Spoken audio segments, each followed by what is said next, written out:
Everybody, welcome to the LEVSTREAM. I am Lev Polyak of LevPo on Twitter, as you could see prominently displayed right under my name over here. I can never get the. There we go. Click That's it. that. Follow me on Twitter. That's it. So we have a wonderful show on the LEVSTREAM for you today. We got Gio Panacciatti, who's going to be doing a very beautiful woodcut, and always subscribe. We are going to have 0 HP Lovecraft coming in at 120, so not that far away from our time right now. Let me make the lens a little bit less blurred because we're not living in the 1930s where women have to beauty up by having the camera slightly smudged. I have a very youthful face. I'm like the Dorian Gray. So anyway, let's We, get we need right. some pictorialism again, where they used to like make photos look like paintings. And do Indeed. that. Well, let me first put the window capture on. Oh wow, look at that! It just goes into infinity. So, Gio, I would love Yeah. for you to showcase what you're doing Okay. right now, buddy. So what I'm doing is I am doing what they call wood engraving, which is another form of printmaking that is on the same like universe as relief printing, which is you're doing an image either using a medium or a matrix, such as like wood or lino cut, to create a surface, and then the ink goes on top, and you print from there.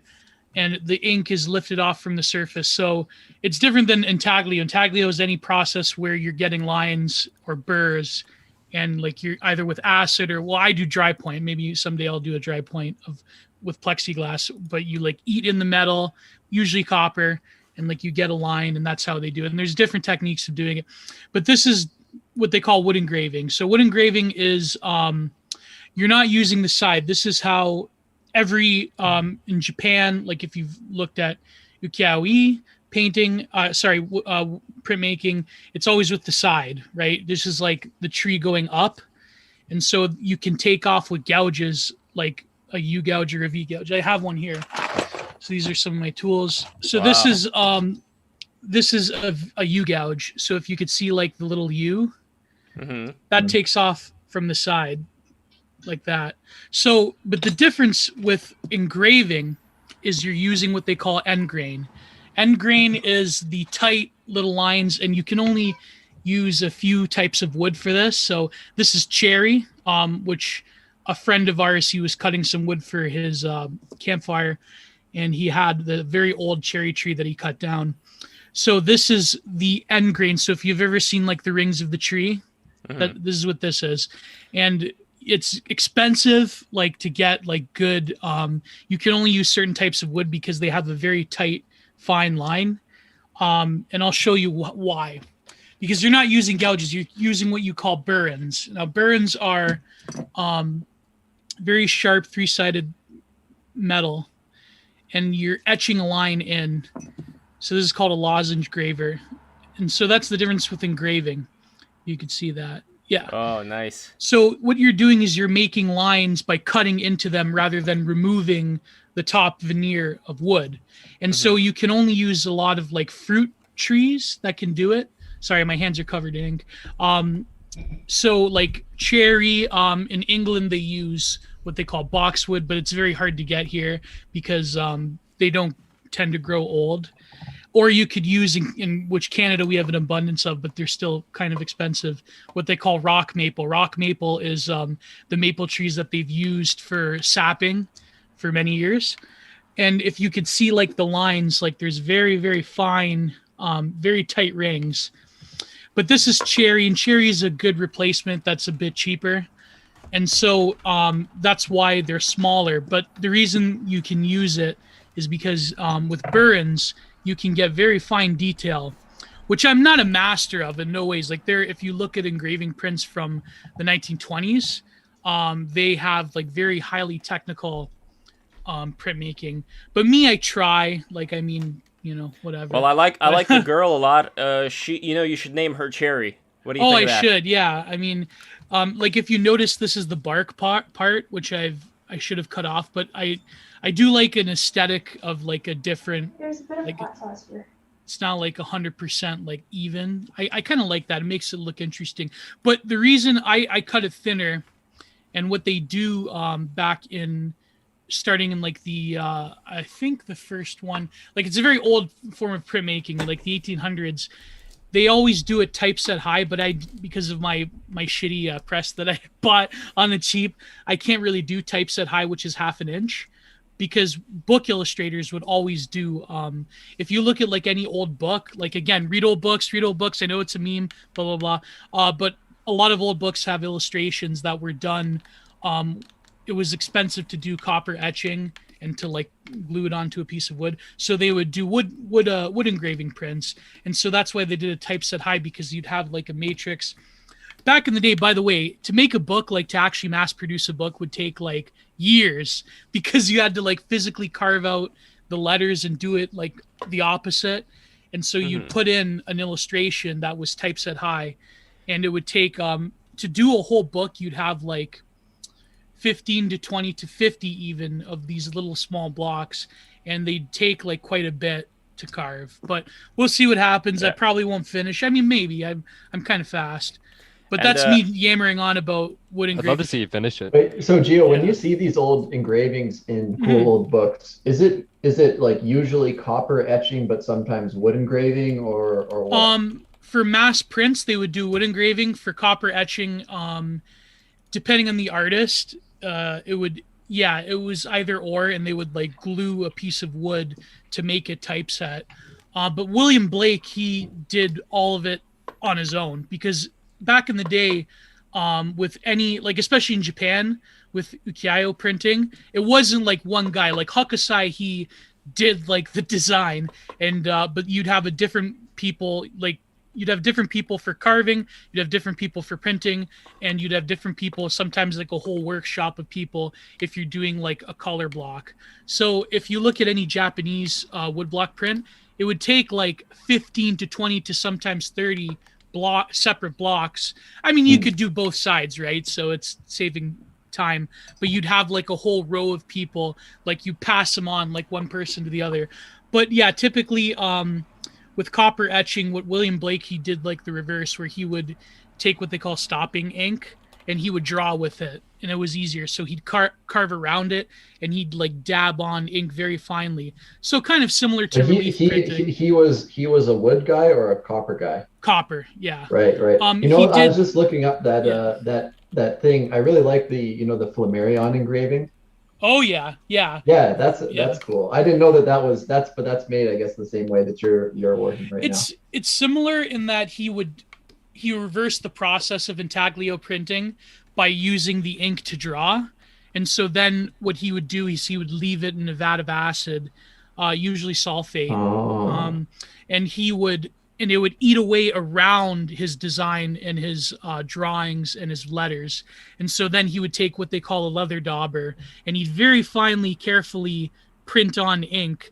But usually with intaglio, you're actually, you take a surface, usually asphaltum, and you take like what they call, I have it here actually, but I use it for dry point. Where is it?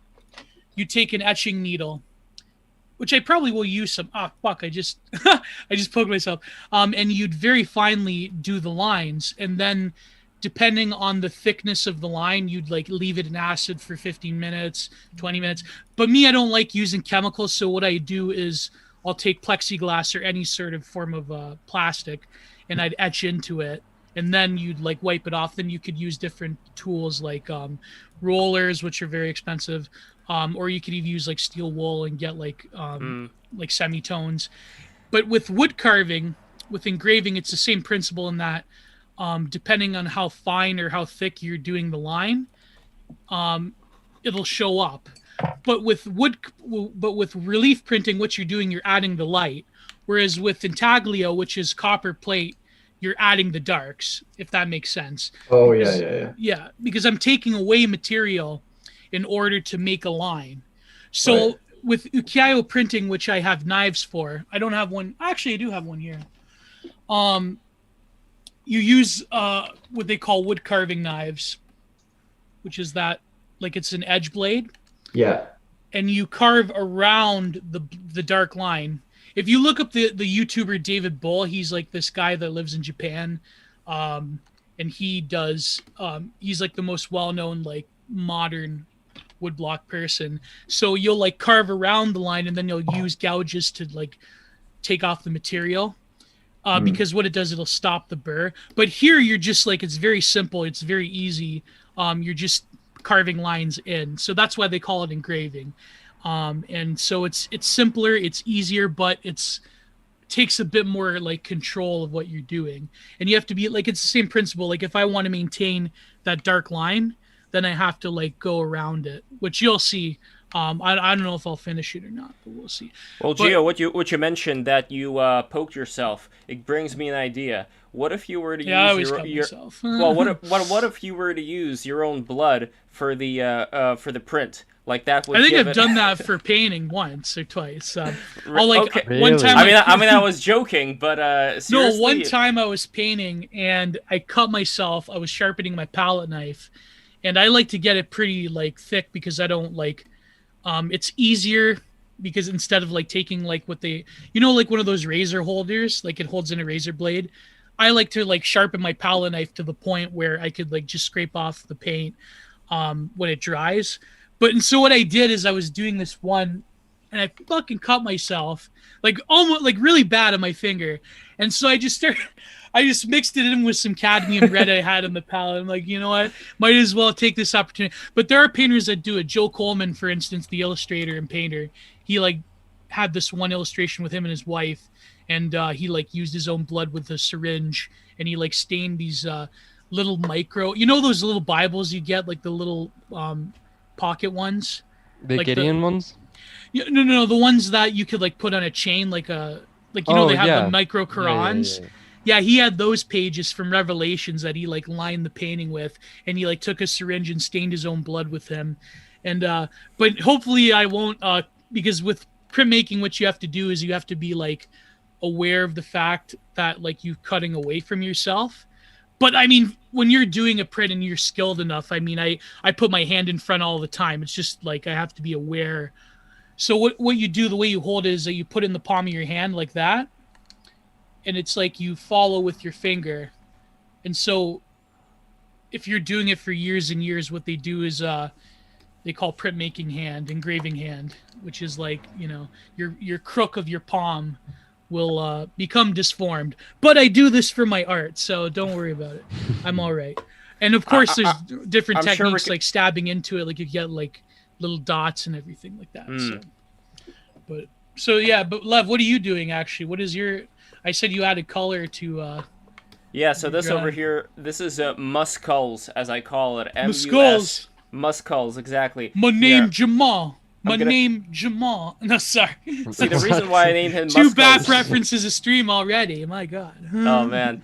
The reason why I named this guy Musculls has to do... I mean, it's so stupid. There's this podcast I like to listen to sometimes. A libertarian podcast, mind you. So this may not really be... This may not really be up your alley. No, not Bilderberg. Part of the problem. No, but not Childerberg. It's part of the problem with Dave Smith. This is the one I'm talking about. And Dave Smith, he's also on Legion of Skanks, Skankfest. We had a conversation earlier before the stream started about Skankfest. Anyway, also Sheepdoggy, I don't know if you're listening, but hi if you are listening right now. Let me send Sheepdoggy a link. I don't know if she'll be able to come on, but at least to watch it. But anyway, Dave Smith is one of the Skanks, and he has a ANCAP Libertarian podcast, which he used to host with this guy, Matty Jester Skulls. And that name, Jester Skulls, just stuck with me. And then I remember... Jester Skulls. This is why this guy's wearing kind of like a jester hat, like a weird jester crown. But anyway, Matty Jester Skulls was this guy's name. And, wait, what did I want to also say about this? Jester Skulls, Skankfest. Hold on, I had something really good that I wanted to mention in relation to Jester Skulls, but for some reason, when I looked at this guy... Oh, now I remember. Okay, so you guys know Tim and Eric, right? You know how big of a Tim and Eric fan I am. So, huge. Yes, huge. There was a clip of Dr. Steve Brule, who's one of the Tim and Eric characters. Oh, I love Steve Brule. That's like the only Tim and Eric I really watch is Steve Brule. Well, I'm glad we can meet there. I'm glad we can meet there, Gio. As far as Tim and Eric. My best friend IRL, Chris, he worships Tim and Eric. By the way, but that's. Well, I should meet him then. But anyway, this Steve Brule sketch was about the human body, and Steve Brule was in front of this classroom of kids, and he had this skin suit, Like, he had a regular suit, then he took it off, and underneath was, like, this hairy, disgusting-looking suit of, like, the human body, you know, like, the human skin with, like, the hair, like, they were, like, hairy armpits and everything, and then he said, "What is inside everybody? Muscles!" And so that kind of stayed with me. They even spelled it like Muskuls, muscles. And he took off the skin and revealed these weird-looking organs. And he even had like the liver and the heart. They were just like bouncing. They were just like these things that were glued onto the body. And he also said that our gutty works are where our teeth are grown, inside the gutty works. So anyway, it's a very nice sketch, and that's what inspired me to do Muscles over here. There's a demon riding on top of him, as you could see, who I'm going to color in a little bit later.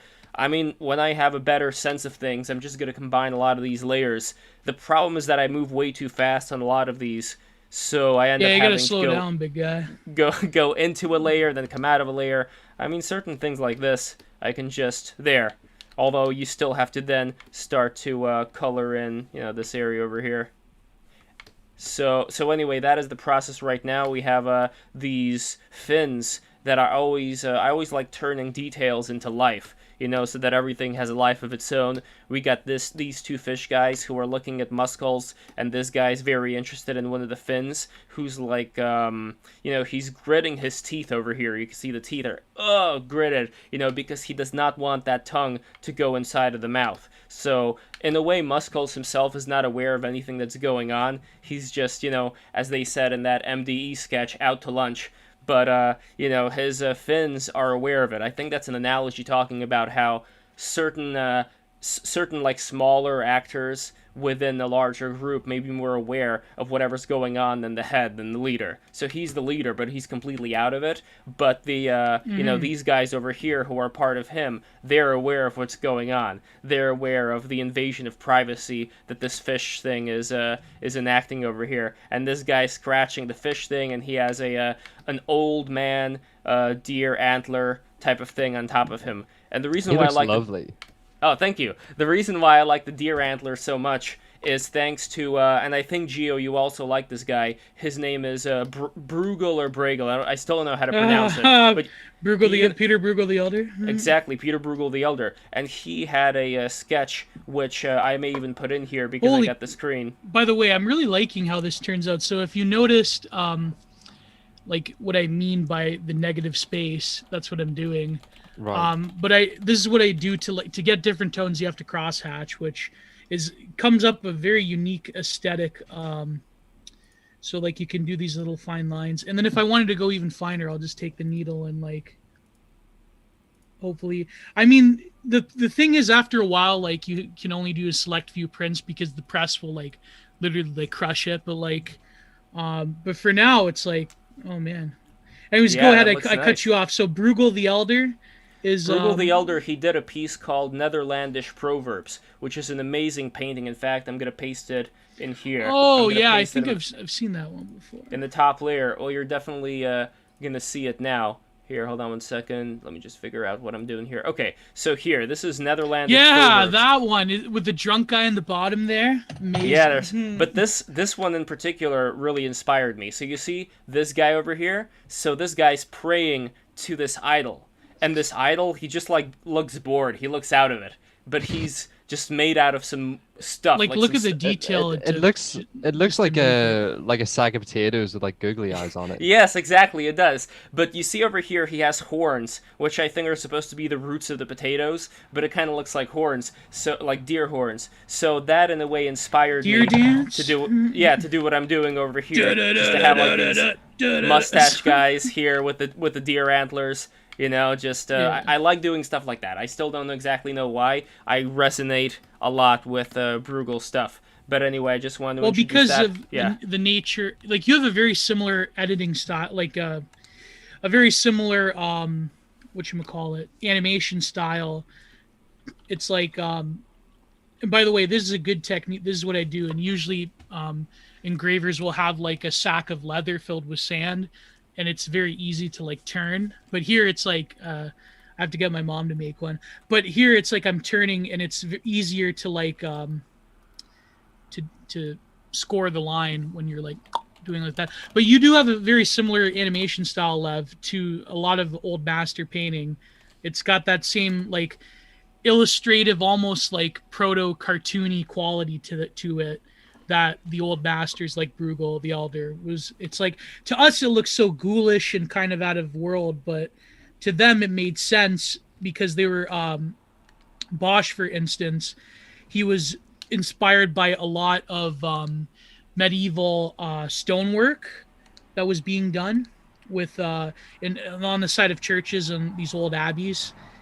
So he took that sort of that flair of illustration, and he did like these, what we know today is like these iconic images of hell and these demons that are like, you know, shoving you in their rectums and and But was that the inspiration for the demons? Because I haven't seen stonework that is as similar to the kind of stuff that Bosch and Bruegel did. Yeah, there is stonework that's similar. The gargoyles, for instance, was a big inspiration.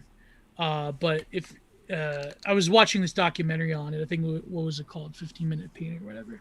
But a lot of that was an allegory. It did have a lot of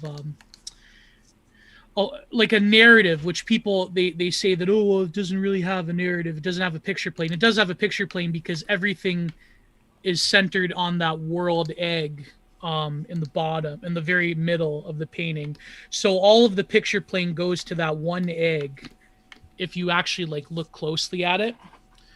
But sorry, Lev, I'm just jerking myself off right now. No, it is kind of like it is a as above so below type of deal with a lot of these things where like I put details in it, but I try to make there some kind of a central object around which everything else interacts with, and there is a viewing relationship, like one thing looks at another. So this fish thing looks at this guy, and although this guy's kind of just staring into space, but the sky's acknowledging him at least, and this pyramid is acknowledging. Like, I like there being an acknowledgement within the work, you know, that these characters are interacting with each other in some way.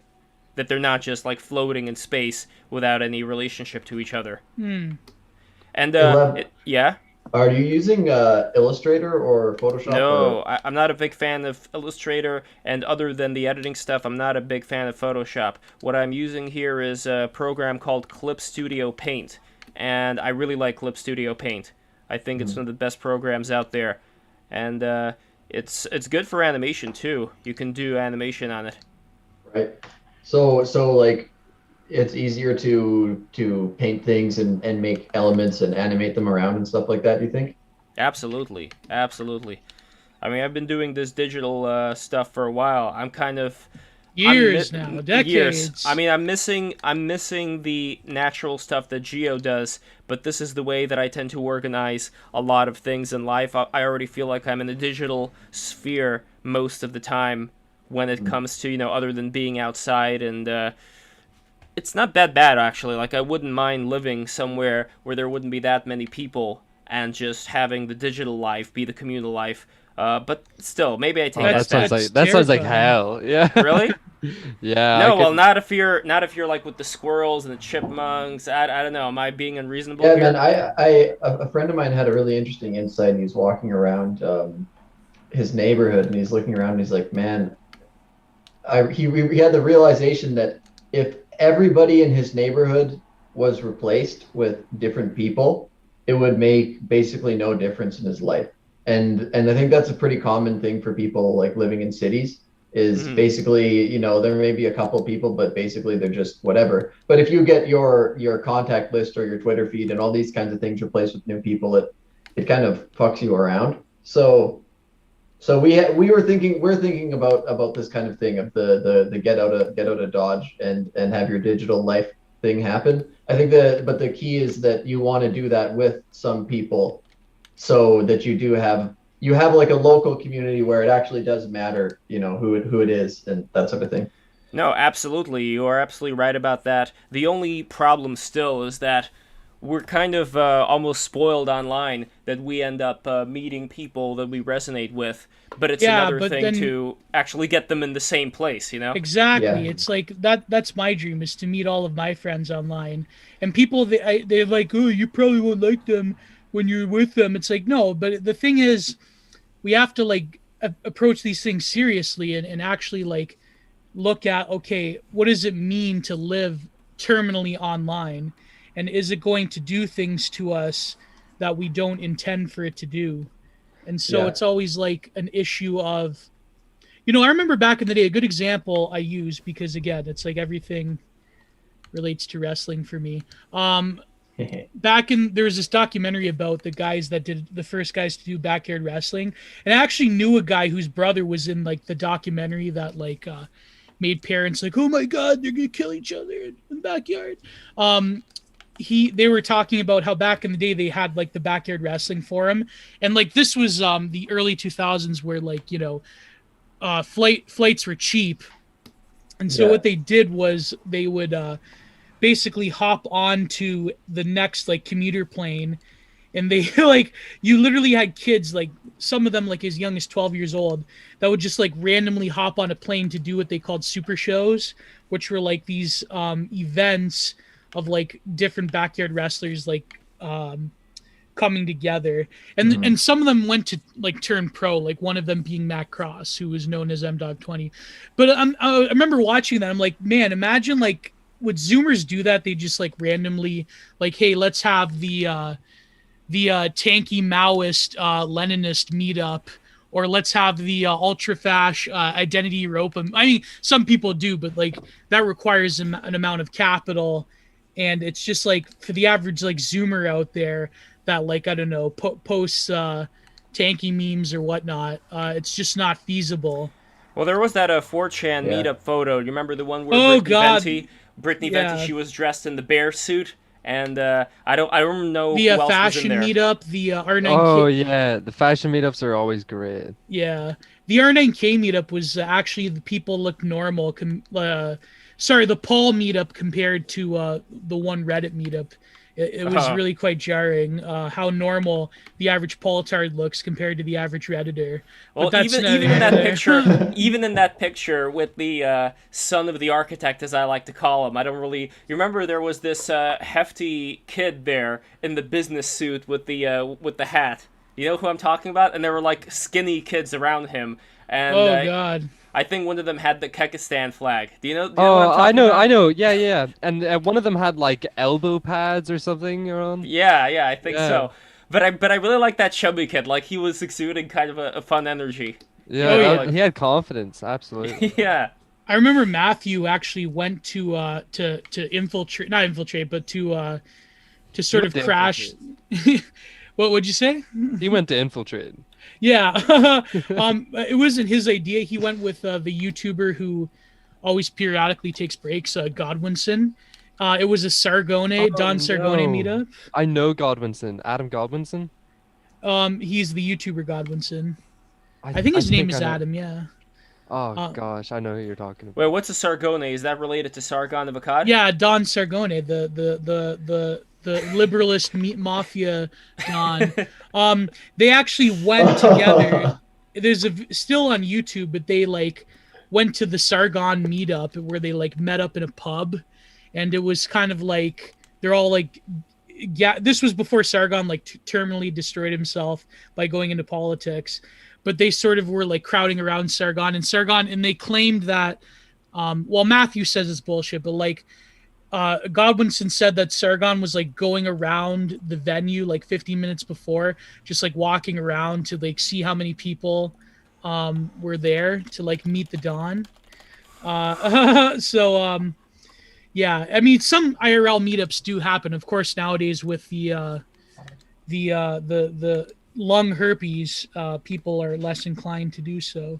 See, I've considered myself very fortunate in that I've like flown over to meet the majority of my internet, like close internet friends. Oh wow.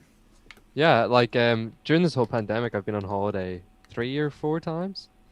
Oh. to go meet with people. I've been to England, I've been to Wales and Sweden, and Well, Ooh. that seems like a general thing with Australians, and I know you're not Australian, but I wonder if it translates to people from North Ireland as well as Well, you have to others from travel the if you're kingdom. Australian. That's the thing. You have to? Why do you have to? What's going on Well, there? because You're you're an so far island away from- nation. yeah. Yeah, you're too far away from everything. yeah. Hmm. Although I It's the same- should it's the say same it's with us. easier to go to Japan or somewhere like in Asia.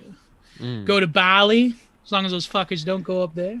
Well, does Japan still have those laws for certain bathhouses that foreigners are not allowed? Is that still Oh, going but on? run by the Yakuza? Yeah, they actually, yeah, I think they still. There's certain places where they don't want their Japanese women going with gaijins, but those are the places that are run by the Yakuza. Although I think they don't, like, they're still a thing, but they're not as, like, prominent because I guess, like, Japan, like, they realize that the gaijins don't like racism anymore, so it's kind of like, it's up in the air. Wait. I'm confused. You're saying that the gaijins don't like racism. What does the gaijins not liking racism have to do with them keeping the gaijin out?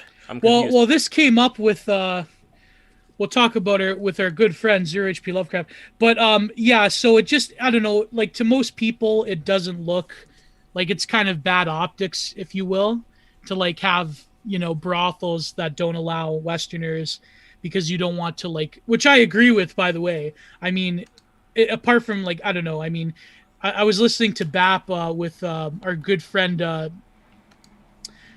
our good friend Delicious Tacos, where he's talking about going to different nations for sex tourism. But I don't know. I kind of agree with that. I think like if you're like a mafia that has national pride, it's like and if you want to like cordon off like your prosties.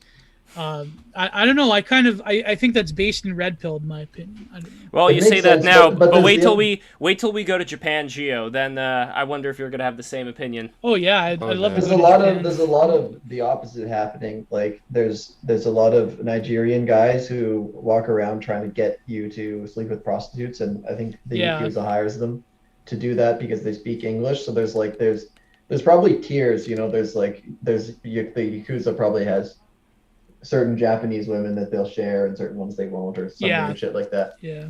Well, is there a different standard of what is considered beautiful for Japanese people versus gaijin? Like, are there certain qualities you'd say that Japanese people would appreciate more than Westerners when it comes to the definition of beauty? You'd have to ask a weeb that. I don't know. It's I can not- tell you, I don't know that much about it, but like one interesting thing, apparently Japanese people find crooked teeth to be cute, which is Oh, strange, yeah. Yeah, but- that's true. No, because they look like little demons. Little you know? China like dolls. Yeah. Oh, or demons. Yeah. Yeah, Sorry. yeah. No, I mean this is why I really believe this whole thing with as above so below when it comes to Shintoism. I really think like all those oni, all those cartoony ways that they draw creatures, like you could even see like in certain anime girls, even like sometimes when they smile or when they make like an excited face, you could see like little vampire teeth sticking out. So I think that there is some kind of a The connection. Tsundere aesthetic. Yeah, I think that there is some kind of a connection that they have to other realms of existence where they just feel much more comfortable. Like, yeah, maybe like there are some spiritual connections we have to these onis, these various demons in our mythology that we can connect with. Thus, this would seem pretty nice looking to have like teeth that kind of look like little fangs, you know, like little vampire, little demon people. I don't know. Lev, mean, are you just trying to tell us something here? Is that? No, I'm kidding. I- We all have different mythologies that we relate to. So like the Greeks related to the gods, they said that the gods spoke through them. So I wouldn't be surprised if in Japan the They have the Onis, the similar- Kappas, yeah, all these various spiritual creatures. You could even see like the outfit of the Japanese emperor, where it looks like one of those Evangelion angels. It looks like, you know, it's like an abstract shape that this guy's wearing, where he doesn't even look like a man anymore. He just looks like this weird abstract shape, as if he's about to like float through Tokyo or something, and shoot lasers out of his eyes. So I think it does relate to some kind of a spiritual connection Japanese culture has with these various archetypes, and I think those sharp teeth are kind of like these cute, like Dakini demon creatures. And I'm not saying demon in a man, negative way here. I'm just looking at some pictures on right now, and like a lot of times when they do, I guess this is just because maybe this is like how space gets divided up in the mouth or whatever, but a lot of times when the teeth are crooked, it ends up being the canine teeth that are the ones that stick out when they all get mashed together. So like what you're saying, I wasn't even really aware of this until you started talking about this, but yeah, you look at these pictures and it's women with their canine teeth kind of sticking out in a weird way. Well, the first time I came to this conclusion, I was this was a couple of years ago. I was watching Akira Kurosawa's Seven Samurai, and I was high on Nice. cannabis, on weed, as I was watching it, and I noticed that scene where they were. I don't know how many of you guys are familiar with the Seven Samurai. I've seen that. I've never seen it.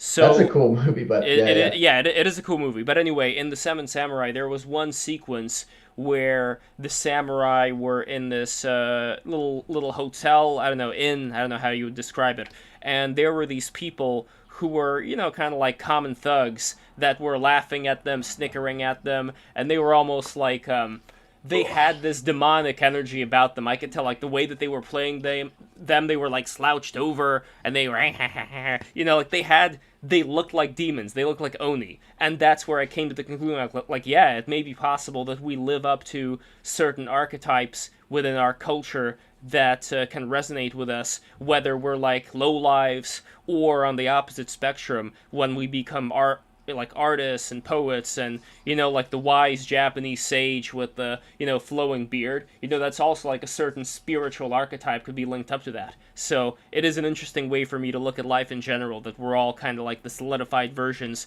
of archetypes. Kind of Jungian, I guess. Would you agree, Gio?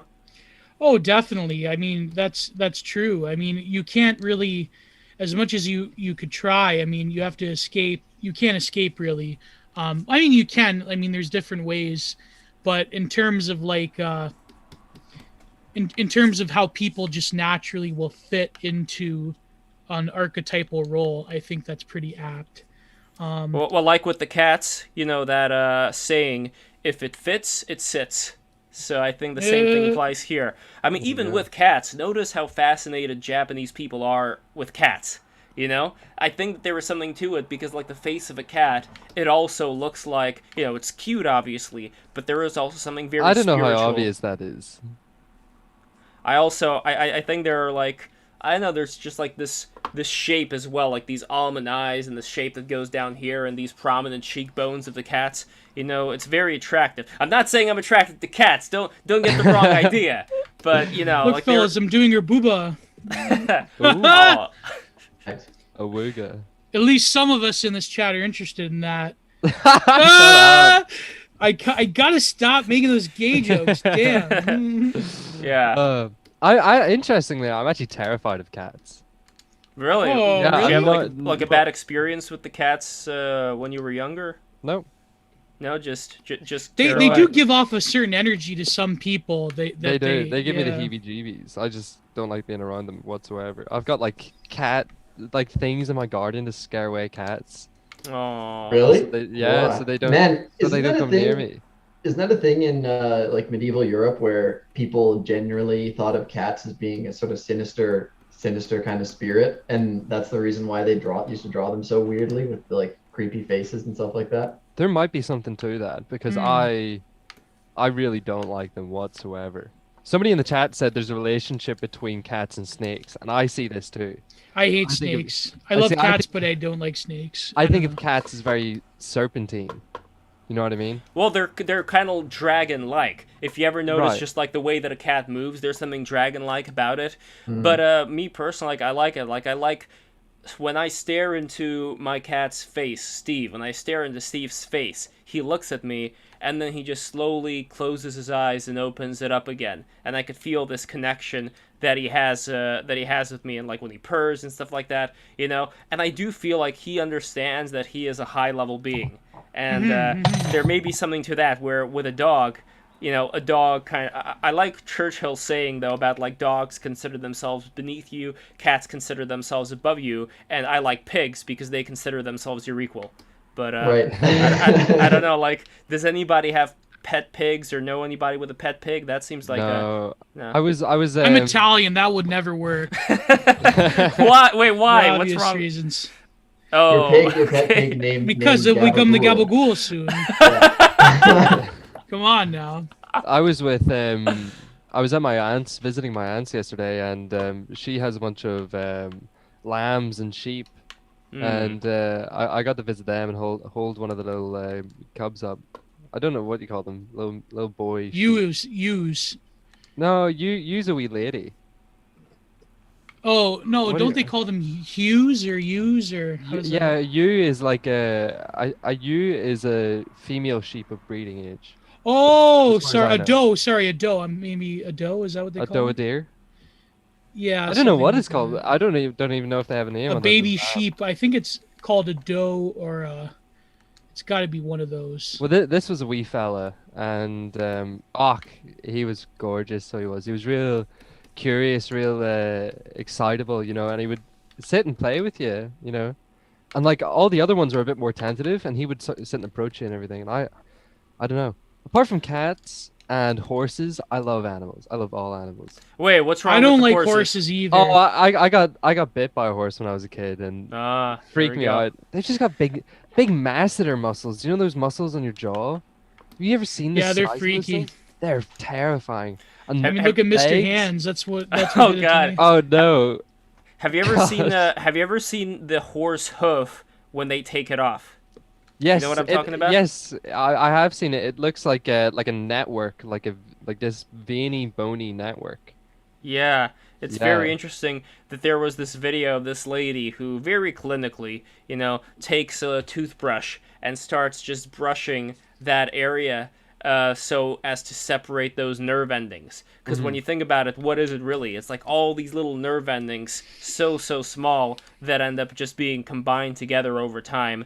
And that's what, you know, makes, I guess, the horse sense whatever's on the ground through the hoof.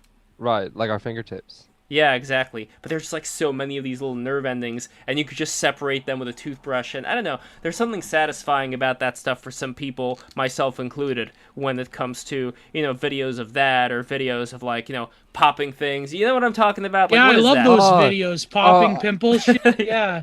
No, I'm unironically. I had a period where I get addicted to like really strange things like that. I had a phase where I loved tiny home videos, but then I realized it was all bourgeois nonsense. So, Have you ever seen like jigger removal? yeah. Oh, those videos. There's something. Oh, horse. Cow. The guy that cleans the cow hooves. That's another. Genre. He's from Northern Ireland, so he is. Oh wow. Mm. Well, one of those big YouTubers that de-hooves cows.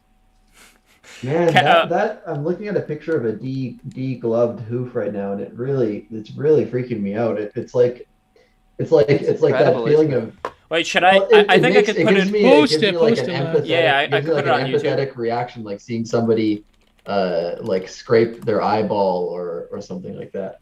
For some reason, it makes me think of having like my nails torn off.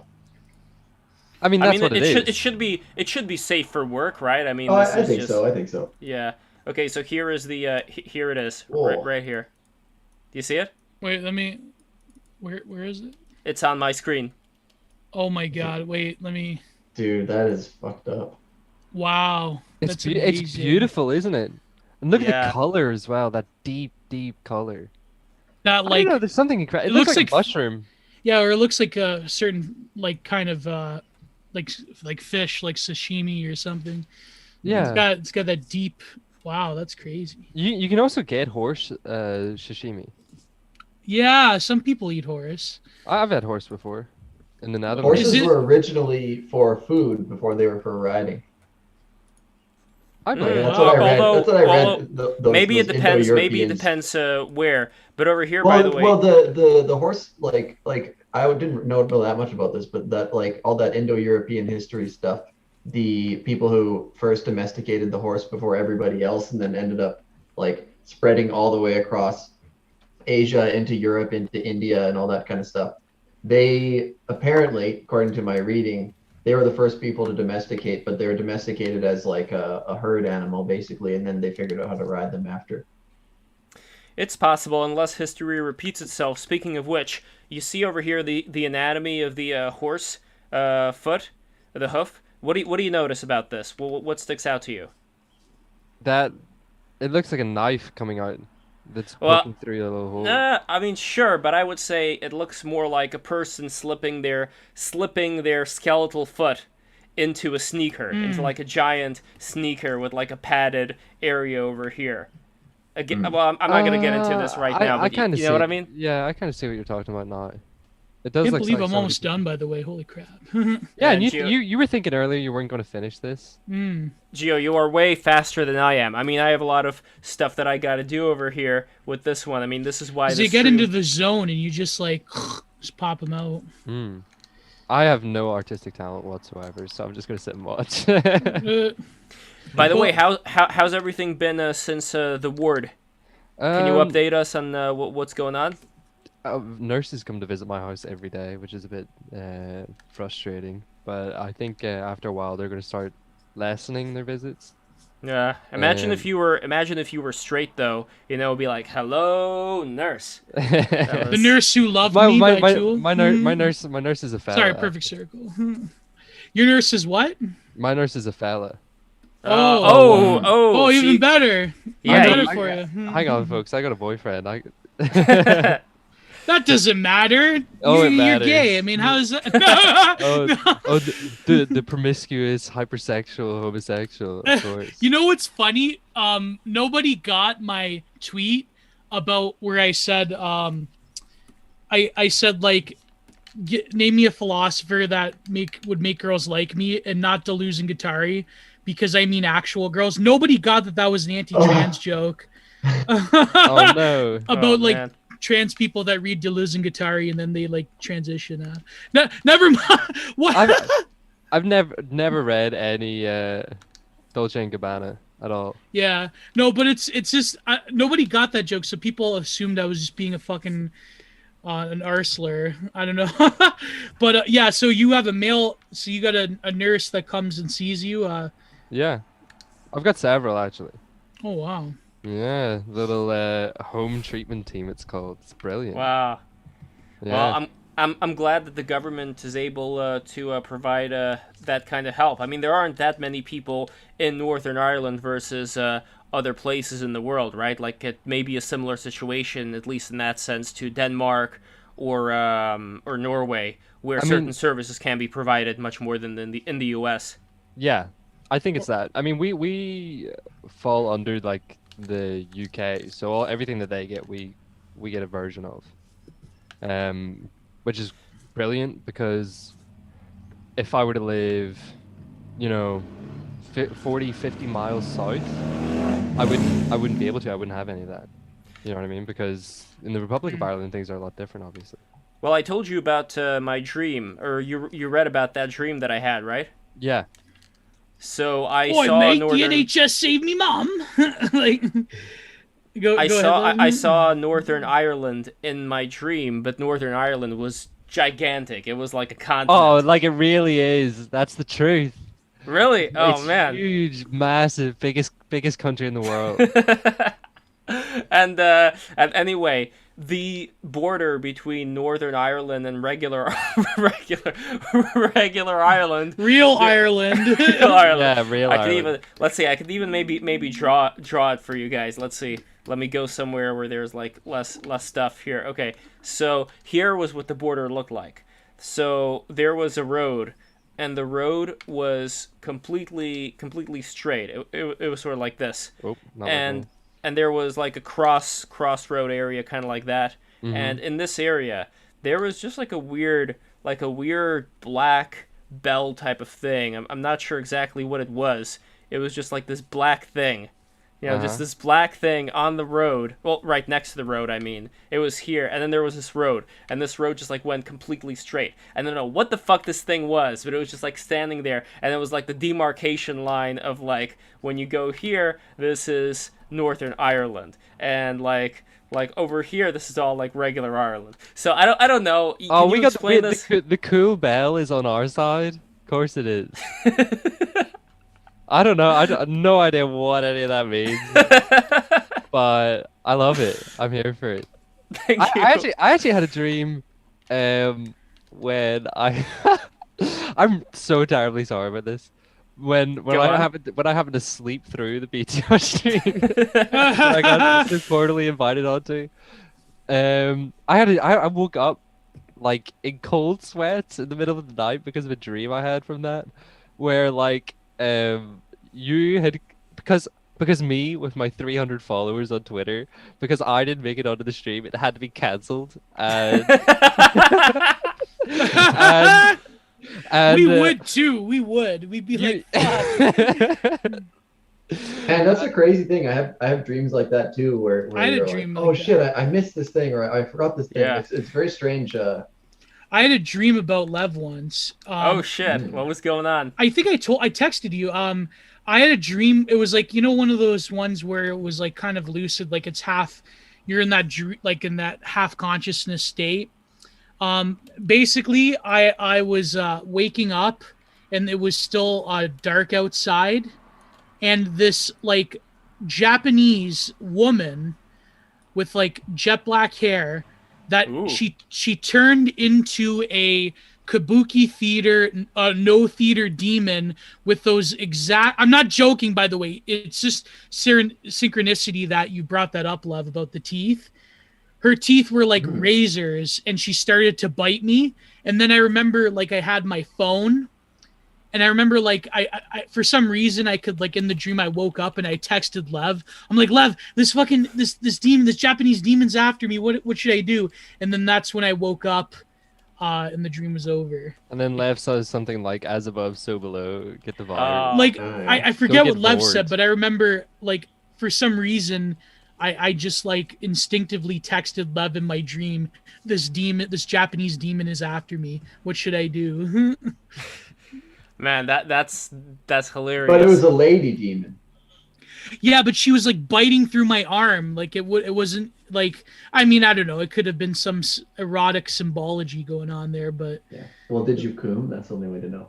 Well, it's kind of like when when New Jack talked about the mass transit incident where he like flake cut that kid open, like he cut his head open. He's like, he wanted me to cut him, he wanted me to get color, and so my blade was the dick in his head. When he skeeted that blood, he came. So it's like when my arm got bitten off by the demon, it was like, yeah, I pretty much the blood was confirmation that yeah. That you were into it. There you go. Well, I had a dream about you fluids. and something Japanese as well in that dream. So my dream was that you, Gio, and other friends came over my house, and there was a space. Oh, good, Remus is here, because I was just about to say there was a space warlord of a weird shape, and his representatives were wearing like shiny and revealing uniforms, and like one of them had prominent nipples displayed, and there was a Sentai parrot. So like in the Super Sentai Japanese shows like Power Rangers and so on and so forth, yeah. they have like the various animals sometimes to represent them. Well, this was like a parrot. I don't know if it was like a robot parrot, but it was a parrot nonetheless, and it had like a heroic call to action. So all of a sudden I was playing as this parrot inside of a video game. I was flying this parrot around, and let's see, a woman describes how this Japanese warlord was responsible for destroying her bathhouse because she had like a competing bathhouse with him. And yeah, that was the dream. That was one of the dreams where Gio was present. Well, if I'm a warlord, I'm not gonna let some some bish like take over my my brothel industry. Like, come on now. Yeah, you can't allow that. You gotta push out your competition, bro. You can't. Remus in the Japan's house. a small place, you know. Welcome, I mean, you can't You can't have these ladies trying to take your kingdom. You know what I'm Can't saying? have these hoes trying to step Yeah, up on your it's grift. your fiefdom. Yeah. It's your fiefdom. Grift him. So I've But to be fair to her, that was a like an alien guy. Like I don't think he was even Japanese. You know. Okay, we gotta destroy him then. well, the Yeah. Japanese are actually Agarthan aliens. They're They're all all step comes out peoples. They all nice. come from the moon. Yeah. So I think I'm done actually. Holy shit. Oh Tsukiyomi. man. It's like that old video, Samaria Samurai. That one. Oh shit. Isn't there Oh. a samurai Nazi that says that Jesus was a samurai, that Hitler was Yes. a samurai? Yeah. Yeah. He His, talks his about famous line is "The Jew fears the samurai." yes. Yes, That's the line. it's And he true also- though. It's true. And he also talks about Zaraz. And it's interesting, like he mentions this old-timey god named Zaraz. Zaraz sounds like the word zaraza in Russian, which means disease. So Oh. just Oh. just wanted to throw that little thing Powerful out. schizopostic. I love it. If you could pin my thing, Lev, I think I'm done. Okay, here we Oh, go. that's beautiful, This bro. is just a Yeah. demonstration of Wow. I like it. It's got a very unique look. Of course, like I could have That's like cool, man. done this with That is lino or amazing. woodcut, but like with lino, like for some reason, like the really like nice lines. If you look up 20th like a early 20th century American wood engraving, like the regionalists, they did a lot of them. They have this very like particular like look with the lines. Like I really love the ability to do it. In my other piece, I think I'll do something else, but yeah, I like how it turned out. I kind of fucked up the eye a little bit, like her other eye, and maybe I could have like left the tone, but no, I like how it's got the nice direction to it. So It looks Actually- very beautiful. I love the expression. It looks almost like a anticipatory or even like there's a little bit of like a. Are you coming? Are you coming? Hurry up! You know what I mean? yeah, Like exactly. yeah. I love that. It's beautiful. I really like A it. very come hither expression, you Yes, could say. exactly. Oh, come hither, yeah. Yeah. It's funny because it seems the last few days, the last week, it's just been nothing but Come. like nothing but like what was the one what was the what was the one thing I had to delete my tweet? I think the fucking homeschooling shit that the Vosh Janny, the MAGA Cope account. I just deleted it because these people all of a are sudden idiots. they start caring about your child's well-being. Wait. Are they against And or for socialization. homeschool? They want to Against, ban obviously. homeschooling. That They is wanna Oh, ban- man. That is the most crazy fucking thing ever. That these people, like, Yeah. of all the things that they would be really against, is like homeschooling. Well, I find that Well, so they fucked. call No, us because then they right? can't indoctrinate the kids Yeah. if the kids are Yeah. homeschooled. and they talk They- about socialization. What they really mean is over socialization. Hello. Yeah, what they mean Yeah, is exactly. indoctrination. They mean Yeah. make your kid socialized in the way that I desire your child to be socialized. Yeah. I think Yeah. I think Can't have these. there should be antisocial like some children. level of standard quality of education that should be. in Yeah, I'd agree with that, but I don't think. I don't think that banning homeschooling. But It's it could gonna, be like, it could be achieve more of that. a community thing to figure that Yeah. out. Because honestly, there is a standard today. It's not a great standard, but even that standard, I doubt, is actually being practiced in a lot of these areas where they're more like daycare centers. So at the end of the day, it's like, what can we do to actually get students to do a to have more of a incentive to learn, to study, And or then- at least have people in their community to encourage them to do so, because And then it all what- comes back to the family. Yeah, and then what happened after I had to nuke like one of my best threads about how they're going to normalize cheese pizza, because this one person said that it's like textbook trans paranoia, and I'm like, yeah, based. But there's this one. I don't know if she's a trans person or not, but there's this other person that was sort of like arguing with me and World's Greatest Dad and ZHP, but like she was nice about it. I don't know if it's she. I'm not trying to misgender, but maybe we should have her on the show because she was saying some pretty interesting shit and talking about how heterosexuality is going to end in the future, which is terrifying. But like, I mean, but whatever. I mean, I we should- don't know about that. I have a hot take that I want to offer. Not right now though. I want to offer it when Zero HP gets Yeah, here. well, we'll talk about it with him. We also have to talk about. I don't know. I don't want this to be.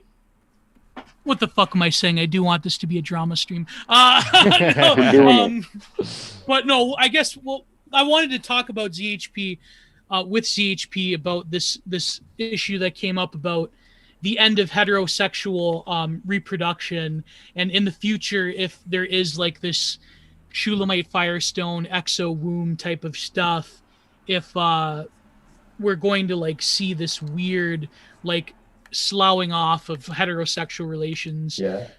When I I have big doubt on that, honestly. Like, Yeah. I think that people will do that, and there will be pockets of society that will do that, but you get a lot of strength.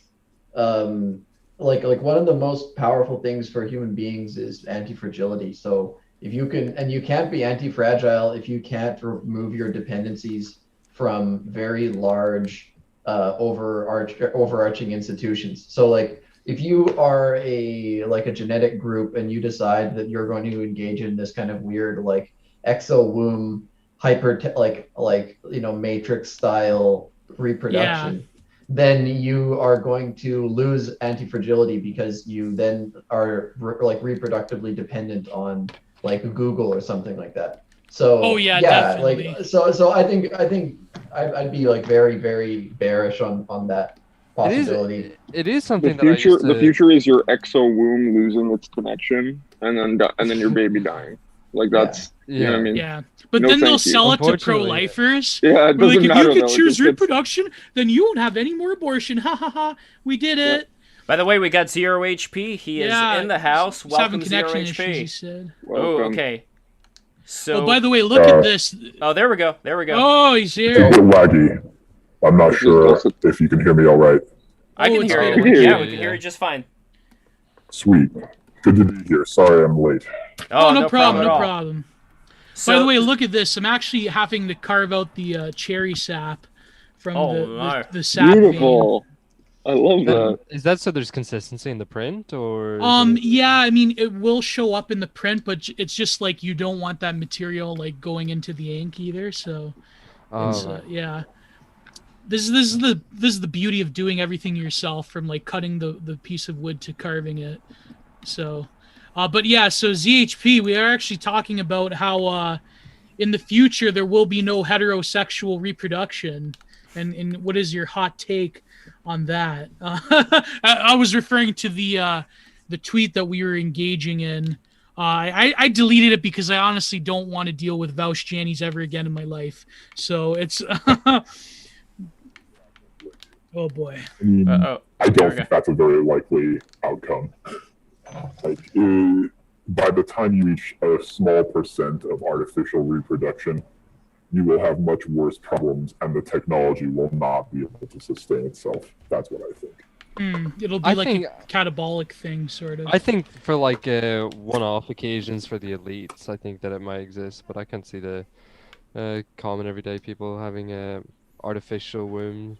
I don't see why the elites would want that though, because a lot of people, I think, at that stage tend to go much more natural, hippy dippy, organic, that kind of stuff. Like, I don't know if they'd be particularly keen on that. I mean, maybe some crazy ones would, but We also have to remember that there's tiers of elite, right? Yeah, There's this is what I was different thinking. types. Maybe not like the absolute highest elite, but I mean, It'll happen. well, look who I shops talked to at. a guy. I talked to a guy who's like an aristocrat in Europe, and he's gay, which wouldn't have even really been allowed in the last but recently. But basically, you have to produce an heir if you're within one of those lineages. So they're going to do surrogacy, and like that's how you. Yeah, that's there how will you be do it. beards in that for the. Well, so you know, they'll have some husband or something, and then they'll have a surrogate mother, and then that way they can like maintain the bloodline. So I could see that easily, like within certain things. But even like the maintenance of the lineage, that's like a weird thing these days. Even like that's Well, like well, that's what Michael Jackson did, right? With whoever it is, gave Priscilla? birth to. I don't know who, but that wasn't technology. That was just having somebody else give birth to your baby and not really having them be part of the baby's life, right? There's nothing technological about that, though. So I don't see the sci-fi scenario that's being described here as that likely. But the other thing, Gio, is that I really think that with a lot of these, and it is fun. I'm not gonna lie, it is fun. but I don't see a lot of these people as being worthy of your intellect, or even as, you know, like zero Well, HP. This one guy, like he said, made me nuke my thread. But ZHP, I mean, you were going pretty fucking. You know, the thing is, when you do argue with people, it does produce a certain degree of good content. But I fear that the conditions around the type of people that run social media, it's not going to be an option for long, because like, you know what I mean? If you're yeah, but there's also another transphobe. part of it. There's also another part of it that I want to kind of get into here, and I'm curious what you guys think. It's kind of like when you have a Richard Dawkins who's debating with some Southern Baptist, or, you know, some redneck hick preacher, or whatever you want. It's too easy. You know what I mean? Like, why wouldn't he debate with somebody who's actually, you know, kind of like a pick on somebody your own size type of thing? Why can't he debate with somebody who's worthy? And I think same things with a lot of these things, because points that Zero HP you bring up and Geo you bring up when it comes to a lot of, like, I don't know, like the problems of liberalism or whatever the hell you want to put in here, these are things that I think, you know, should be debated with somebody like Andrew Sullivan, with somebody like, what's her name, Barry Weiss. I'm completely serious about this. And the fact that you, like Geo or we know Zero you're HP, serious. that you, I am serious, that you may think like, oh, like we're going to wipe the floor with them. I wouldn't be too sure. I don't like this comforting feeling of we already know everything and they don't know nothing. Not that I'm saying that this is the only thing that you believe here, but it's like... It's quite different from that, actually, because debating is almost nothing to do with who has the better argument or the better logic or anything of the sort, right? It's strictly performance. Okay, then forget debating. Forget debating. Who can actually, like, throw off the... Fuck debating. Exactly. Fuck debating. Fuck debating. Forget debating. I don't want it's you to debate. It's mass debating, Lev. Yes, it's mass debating. I don't want you to debate. I want you to talk. I want you to be able to speak with people but at the who same are different time, for you, I mean, who are worthy enough. That's the thing. They got to be worthy. They can't just be these fucking clowns that are good for, you know, getting people together against them, because, of course, a lot of these people are ridiculous and they're not worth listening to, but there are people out there who are not ridiculous, who are actually very smart, very intelligent, very wise, who may disagree with you on certain principles. Those are the people that are actually worth talking to, I think. But I think even like the social conditions around like engaging with people, like, I mean, I don't want to make this into a drama stream, but what happened this week? Too bad, Geo. Too bad. yeah. Like, I think the social, like the conditions around like the fact that people are conditioned to like want a blood sport fight. And when people sort of, when they disengage from, like, you know, coitus interruptus of debate or beef or argument, I feel like people, they're like, oh my God, come on, man. So, but I don't care. We're doing a new thing. I don't care about any of that. I know. But I think like, just like this week, what happened with ZHP, right? I mean, that's, it's like people, they want to make something into something else, and well, it's a much different thing. I agree with you there, but that's, I don't know. That's I not personally what we're building. again, it's just like, I don't know. It's just it's very telling when someone I'm willing to argue with people, but the thing is, there comes a point if you really drill down into your differences with some people, where it can't necessarily be resolved with logic or with an appeal to, you know, some calculus of harm or utility or what have you. And you kind of, when you meet a person with a fundamentally different value, you circle around it. You slowly tease out, if you're being polite to each other, you make your arguments and you line it up until eventually you find that conflicting value, that underlying value. Yeah. And I don't believe that can be settled with debate ever, or with logic ever. Can it be solved with love? And I think there's always an alternative. I was debating some people on Clubhouse a little bit, and I found a lot of, like, I do think that a lot of the, like, what is debating is bullshit, but you do find sometimes just from when you talk to people who really disagree with you, you kind of like realize things in your arguments and things in the way that you think about your arguments that you like considered implicit but didn't really understand. So yeah, and then you have to sort of go back and yeah, so you do walk away with it sometimes, like understanding your own positions better. But Go on. the other thing though, there's another thing which I think is the more interesting point, which is like to question the assumption that debate is good in general. A lot of times people just debate because they lack conviction, and they want to like outsource their lack of conviction. Like, if I can convince this person, then I will feel more confident in my stuff. So I think people should really like not do that. You should try to be like, find the conviction first. But the other thing is like, I'm with Zero on this in a big way. What you really want to do is more of a like know them by their fruits approach, where like we have enough of like a shared idea about things, enough of a vision, that it's really worth just getting people together who share enough and build something together that can be like a representation of like the fruits that are born by your worldview. And then that's a better approach to like, that's better than the marketplace of ideas. Is like, can you and your people like make something good or create like power and stuff like that. Exactly. The marketplace of ideas will always be a command economy, whether you like it or not. It's just who gets to determine the price fixing, you know what I mean? Like, that's the reality of it. Whenever you have an economy, like a market, you have power laws. Like the capital in a market becomes distributed according to power laws, which is exactly what Gio was saying. There's always going to be a level of command. I'm gonna disagree slightly on one instance here, which is when you're talking about there being certain worldviews, Zero, that you just can't stretch yourself, or you can't stretch them out of that worldview. They're just that is what it is. The disagreement, I'd say, here is sometimes it is about worldviews, sometimes it isn't. Sometimes it is about certain things that either they had no idea about or you had no idea about that can actually be found out. You know, that there could be certain things that, yeah, like, at the end of the day, if I read this or if I find this out, then no matter any other disagreements, we could at least say, like, yes, objectively, this is the case. Objectively, we go outside and there is the sun that's shining instead of the planet Mars hovering above us. Like, there are certain things that we can agree on, and my whole point here is that my biggest fear is that it gets so seductive to be in a realm where everybody agrees with everybody else, and I think it kind of stops people from being curious enough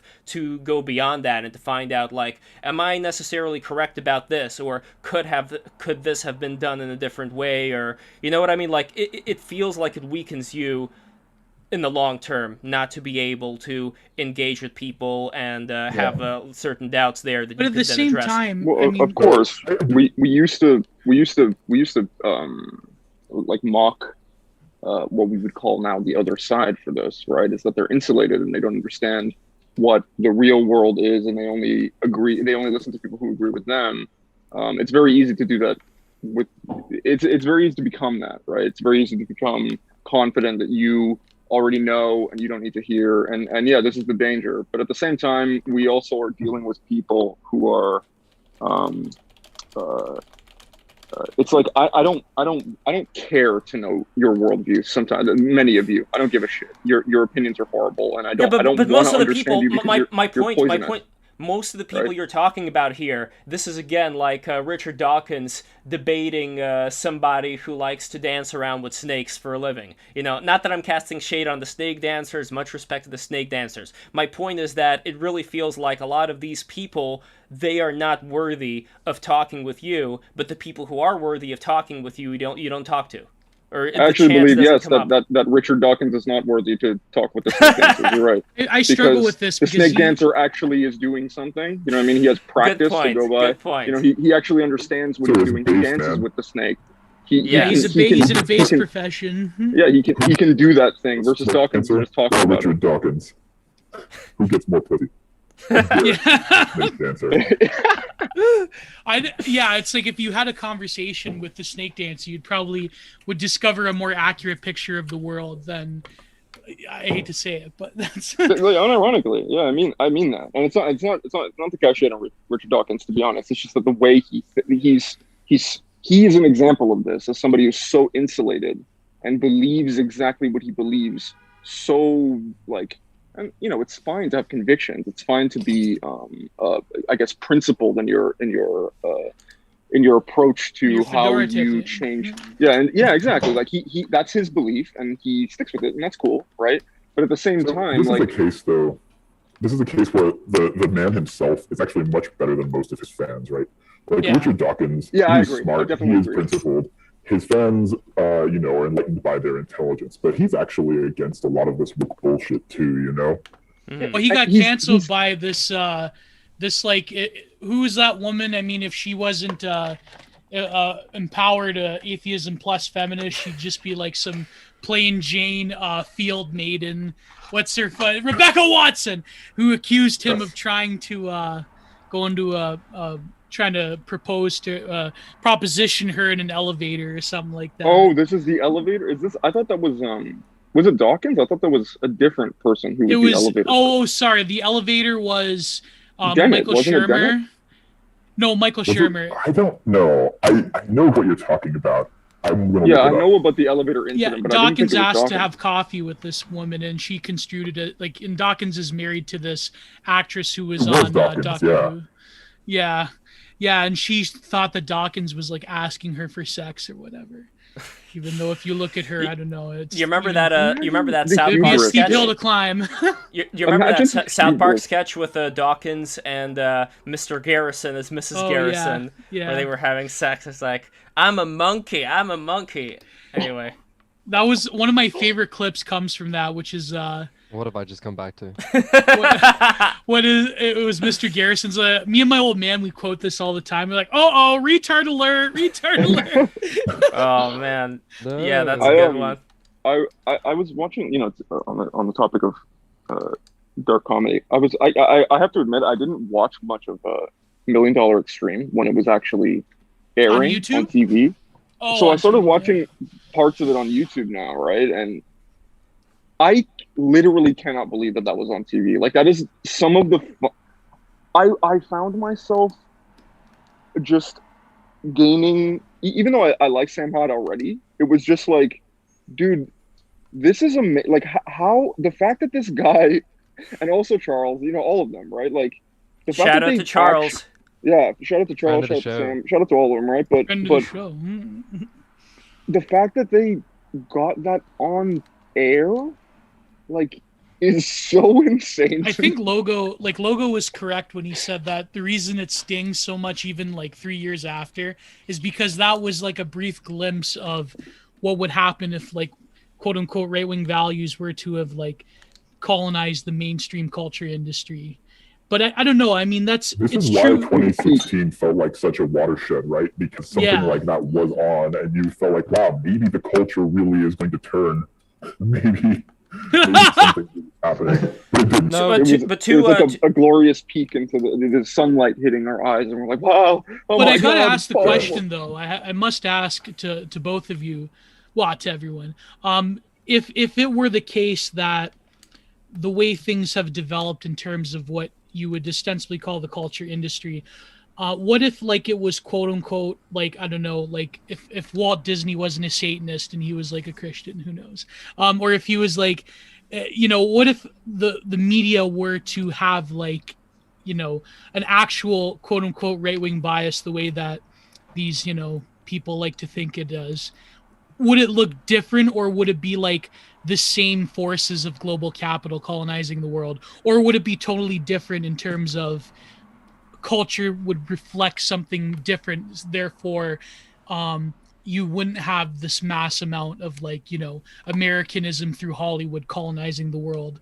And I don't know, it's like I think the conditions would be different, but then some people like to counter signal, and they're like, you know, you just want liberalism for, I don't know, you would want like the culture industry for yourself, and you know, it would be more like I base don't cottage know. core trad, who knows? I don't know if I'm too disillusioned with it all, but I think it would just be exactly the same. Maybe. Just with a different tone. But Different that would be the flavor. only thing that yeah, exactly. Yeah, but I that would think be the only thing that idea changed. of having like a culture industry that's just like a different political ideology driving it is not something I'm a fan of. I feel like that's sort of the problem. The idea that like a political ideology it should be the main driver for cultural change, which I feel like should be more of like an artistic inspiration or like a spiritual idealistic. Well, inspiration. it all turns romantic, into yeah. a grift. But It see all turns into a grift that at the would end of be the the day. aestheticization of politics, and that's fascism, of course. So, Which So, again, like, I know I'm you're gonna take saying the other stance. I think that the aesthetics, if you were to take an aesthetic, like make a truly aesthetic regime, it would be something fantastic. Would individuals still feel alienated? Yes, there would still be alienation. You know, I want to push back against any utopian vision. There will always be people who are discontent. There will always be people who are poor. There will always be people who are broken and unhappy. And it's not like, oh, if we win and we seize the means, then suddenly, you know, rainbows and unicorns. Like, that wouldn't be the case. we'll Maybe go back to better having if- 50s housewives. Well, also, I know this is a hackneyed Necessarily. quote, but as far as power, you know, that quote, "Power corrupts, ultimate power, absolute power corrupts absolutely."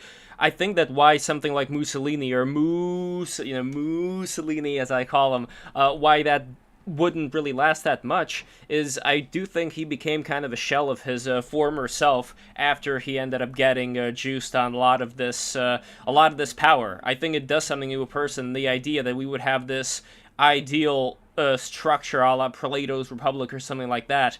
I'm not sure how much I would ever really have trust in that, just because I don't want to look at the past through rose-colored glasses. I want to be, especially since there were all these different parts in history not too far away that my own family experienced. It's very difficult. Like, in a way, I think the vibe that a lot of people from that age have towards a lot of people today, and they do see that there are problems that exist in the United States, a lot of problems in Canada, obviously, in Europe. They look at Canada, it like, we're done, especially in Ontario. Well, We're people, over, man. but here's the thing, though, Gio. People who look at these kind of problems today, who lived through, like, I would describe it as that line that Buffalo Bill said to that chick in the well. Do you remember when she said, "Mister, I'm in pain," and he said, "You don't know what pain is"? I think it's the same thing today when it comes to people from an older generation who lived under totalitarian regimes. When they look at, like, these vivid dreams and fantasies of people who don't like woke culture have as what could be a better alternative here, it's like, guys, you didn't live through this shit. Like, you don't really know what exactly will come down the road. A lot of but these the thing things. is, there are examples. There are examples of a better alternative today. I mean, you can go to Singapore or Japan. I heard a great anecdote, actually, about a Japanese man who came to America, and he insisted on going to the dollar store. He wanted to buy souvenirs because he lives in Japan. He's used to Daiso, if you've ever been there. It's the Japanese dollar store, and the stuff is actually not complete garbage. But he comes to America, and he goes to the dollar store, and not only is the stuff there terrible, but he gets mugged on the way there. His wallet, and he loses his ID. It gets taken from him. And this simple anecdote actually, I think, is this is the difference. In any American city, you can't just walk around the city core feel safe. You know, Sure, I completely agree. If you're in a city core in Japan, there are dangerous places. And if you're in Japan and you have a bicycle, in Japan, and you're in leave. downtown, you can store your bicycle outside of your apartment in downtown all year with And this no is the law. difference. This is the difference between a broken society and a functioning one. It's not that everyone's magically happy. It's that you can ensure basic things like bodily safety. I agree, in but the cities. Zero. You're talking about Japan, and that is a really good example. You can also talk about Norway. You could also talk about Denmark. You could talk about countries that would have, let's say, more of a free market. Like, they don't even call themselves socialist. They have a more of a free market, liberal system. They are living under kind of liberalism in those countries, and I'm sure you'd feel exactly the same way when you go there. You can leave your stuff, you can talk with people, everybody's nice, polite. So that is an example of a system where there is liberalism, there is still, like, tolerance, enlightenment principles, whatever the fuck you want to call it. It exists. You can go there. Obviously, we can talk about the other reasons why, there's more like why social... that is, like why they can sort of Yeah, but the fact is that it still works. You don't need a fucking dictator in order to ensure that they're going to be nice and polite with each other. And that comes back to the original point I had. I mean, Japan doesn't have a dictator either. It just has more of a cohesive society. And as far as how they to do have do a that, one-party state. That is. Well, let's it's just less to do get with- it out of the way. Let me. Sorry, Zero. Just let me say this. The purpose of a dictator is not to create social cohesion. That's not the point of a dictator. That's not why dictators happen. Dictators happen because your society is falling apart and nobody's doing anything about it, and there's a major flaw that cannot be solved Yes. by your government. That's why dictator happens. Exactly. It has nothing to do with social. Social cohesion may be the thing, but it's not. That's not his job. His job is usually gonna just kill. He's gonna go kill people, and he's gonna do it efficiently, and he's not. And he's gonna do it without having to ask anybody. That's the point. But Remus, He's this also. swift. But I'm this not. I'm also- not saying this as a. Wait. No, I Let understand, Zero but this HP also- talk, and then we'll. Well, hold Sorry, on. Lev. One quick thing. I just wanted to get this out of the way, which is. Is it you about guys- wife beating, Lev? No, it's not about wife beating. God damn it. Okay, you are talking about a society where somebody would come in and restore order. My counterpoint to that would be, look at the fucking United States of America, not in the span of like a decade or in the span of 20 years or even 30 years. Look at it in the span of like back in the 30s, where every intellectual had to be a fucking Stalinist. Look at it in the span of what ended up happening in the 60s. People thought many times already society was falling apart, this is the end of the fucking world, and yet there were cycles that ended up coming back, like in the 30s or in the 80s, and I'm not saying that there aren't things to take care of, but the point is that we've been saying this so much, just not we as in we over here, but we as in Americans. We've been saying it so much, that's it, this is the end, everything's going to crap. My fear is that we're kind of spoiled. My fear is that we're kind of spoiled living here in comparison to... They are. Let me just say that. They are. Americans are beyond spoiled. They are the most spoiled people on earth. Everything is the biggest problem ever. I'm not going to pretend that is the case. However, their problems are still real. It's just that they have this sensationalized way of dealing or of thinking about it or dealing with it. And honestly, that isn't really... It's the problem isn't them... It's too multifaceted. It's the media that they consume. It's the culture industry that they're part of. But it's also the perks of talking about it. Lives. It's also the perks of talking about it because problems bring people together and bring a lot of likes and a lot of retweets. You know what I mean? You know, I'm browsing ZHP's TL and Gate Analysis has a good point about folk religions, how it arises from a pre-literate good understanding of multi-layered cosmology ethics are built around strong norms, not deontological systems. So I think the problem is that we're formulating ethics through like Kantian deontology in the sense that we think that by giving each other the moral law, by using reason especially to give each other a moral law, by saying, okay, there's a certain level of functionality in a society that makes it good. I think this sort of grates with the way that a lot of people pre-Enlightenment, the vast majority, even societies around the world today, understand ethics as solid norms or virtues that must be upholden for various reasons. Instead of, it's not a matter of like everyone in society, Hegelian recognition of everyone else. It's like we all recognize each other, we all give each other these moral laws, and we use reason to do this, blah, blah, blah. I mean, I'm not going to go into Kant here, but I feel like that's sort of the big disagreement that we have, in the sense that we think that we have the capacity to give everyone else this sort of say in public morality, when the vast majority of human history, even like societies nowadays, I mean, even in our society, do we really say that we give each other a moral law? No, I mean, come on. We pay lip service to it, but I mean... No, well, the lip service is key, what you said right now, Gio, because as I keep saying over and over again, I don't think a lot of people within the elite circles take this that seriously. I think a lot of it is a grift. But I think the idea is that you're kind of making the appearance that there is this great democracy. Meanwhile, of course, you're going to have elite control, but that may not be the worst thing in the world. That's what I'm kind of getting at here. Kant was going senile when he wrote Perpetual Peace, so that's... Yes. It's all a trick. It's all a game. This idea of like everybody has a valid opinion. Of course not. So many people don't. That's why they must be controlled by higher echelons of society, as long as those higher echelons don't become fucking tyrants. And it's a balance. It's like this whole trick to maintaining the republic. It's fucking difficult. It's fucking difficult as hell. Yeah, it's a balancing act. But at the same time, I mean, as much as we do idealize at least like some form of benevolent authoritarianism, we have to realize that technology does like play like Technics itself and the way it developed played a massive role in how people even think around the questions of power. And so in a high-tech society that we live in, I mean, whether or not these I tend to believe that conditions of post-scarcity are only temporary, and eventually things are going to, like, in some massive way, it won't collapse all at once, but there will be some sort of reckoning where people don't have the same relation they do to technology the way that we have. I mean, who knows, maybe the Zoomers will discover that these pathologies that have been created through like things like social media. I mean, I feel like that's a big question that is in some ways unmovable, is the fact that we do live in this hyper-connected world that isn't, like, apart from some notions of like, I tend to believe like a lot of these archetypes are come about from like a spiritual sort of like new sphere basis.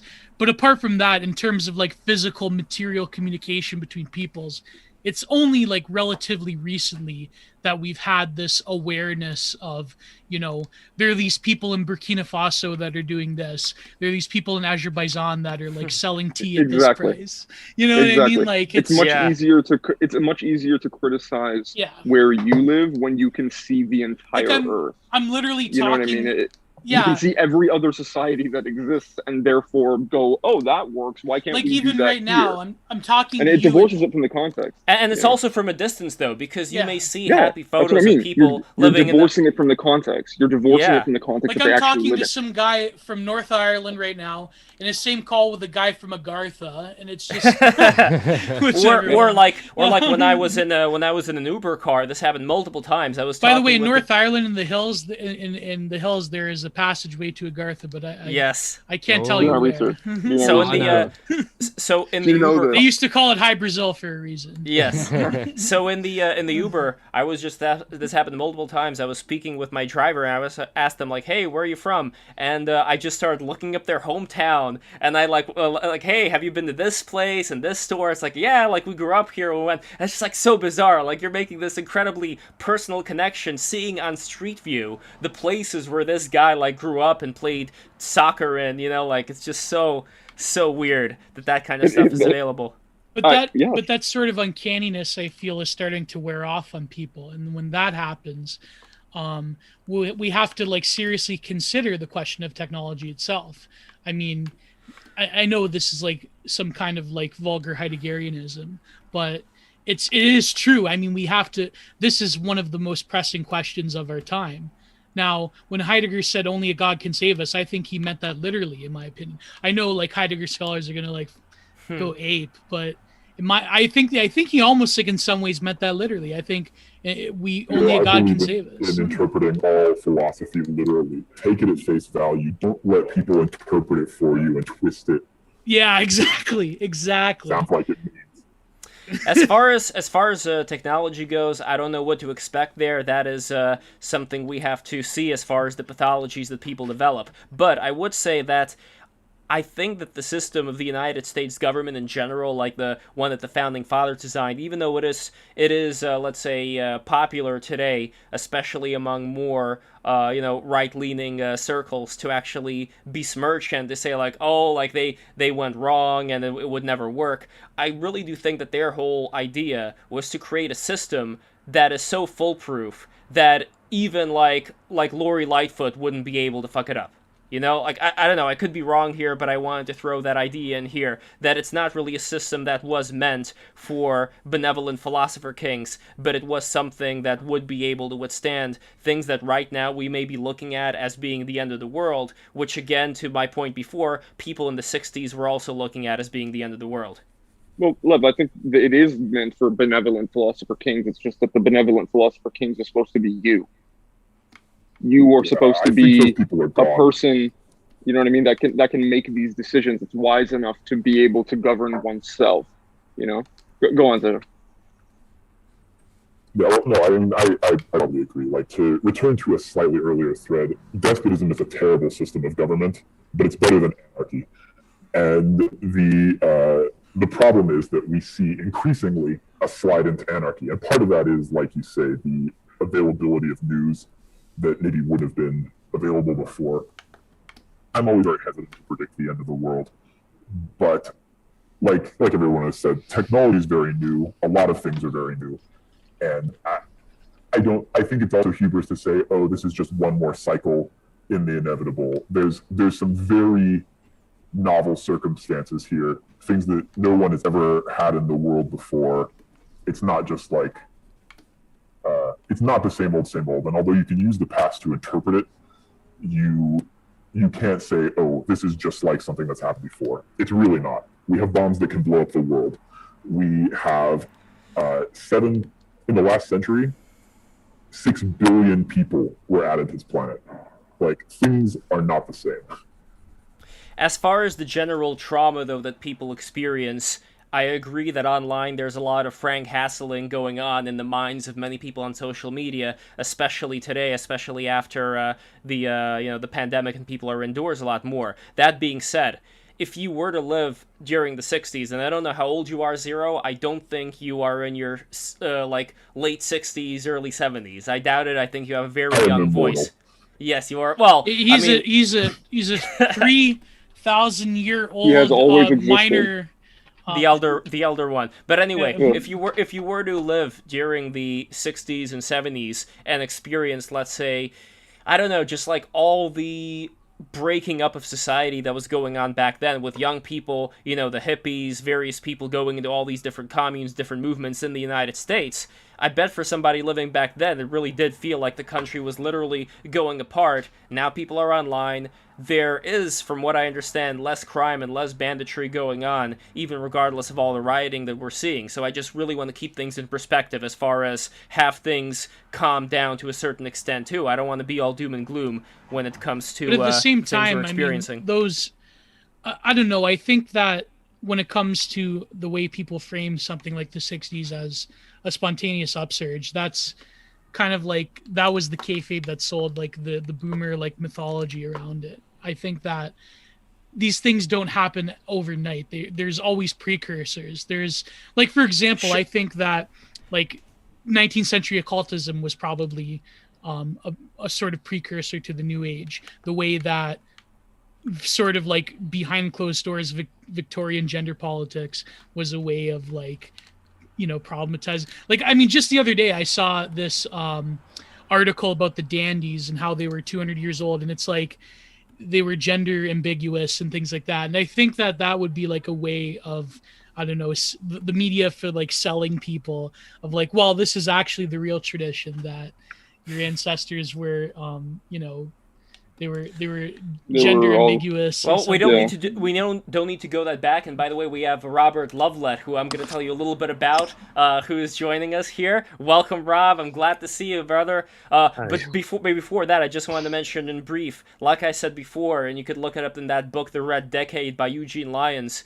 There was a period, we don't have to go into Victorian times, we can go into, let's say, just like the 30s or the 40s, or like I said before, if you were in the intellectual circles, you had to be a Stalinist, not just a communist, you had to be a fucking Stalinist. So again, like the idea that, it's so extreme right now, it's like all the institutions are taken over by the leftists. Well, what about back then? All the institutions were taken over not just by leftists, but were leftists that were supported by a competing superpower with a lot of weaponry, including later on in the 50s nuclear power. But anyway, I just wanted to get that out of the way and introduce Robert Lovelette, who was one of the people that was working with me on my animations back in the day. So Only Love, Fantastic Plastic. Robert, it's great to see you, brother. It's been years. It's been years since we've seen each other. Yes. How are you liking the broadcast so far? Have you been listening in?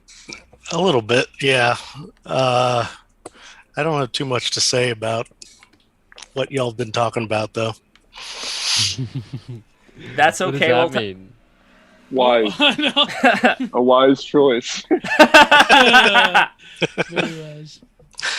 Yeah, it was a pleasure working with you, Lev. Yeah, I still think about Fantastic Plastic, and I enjoyed doing a cleanup on that. I especially enjoyed the dog biting scene. That was one Oh of my yeah, favorite actually, scenes to work you on. know, you know what? Let me actually show that off, because for those who aren't aware, I did an animation called Fantastic Plastic. This was my thesis film for SVA, and I hired a bunch of people to work on this with me, including Robert.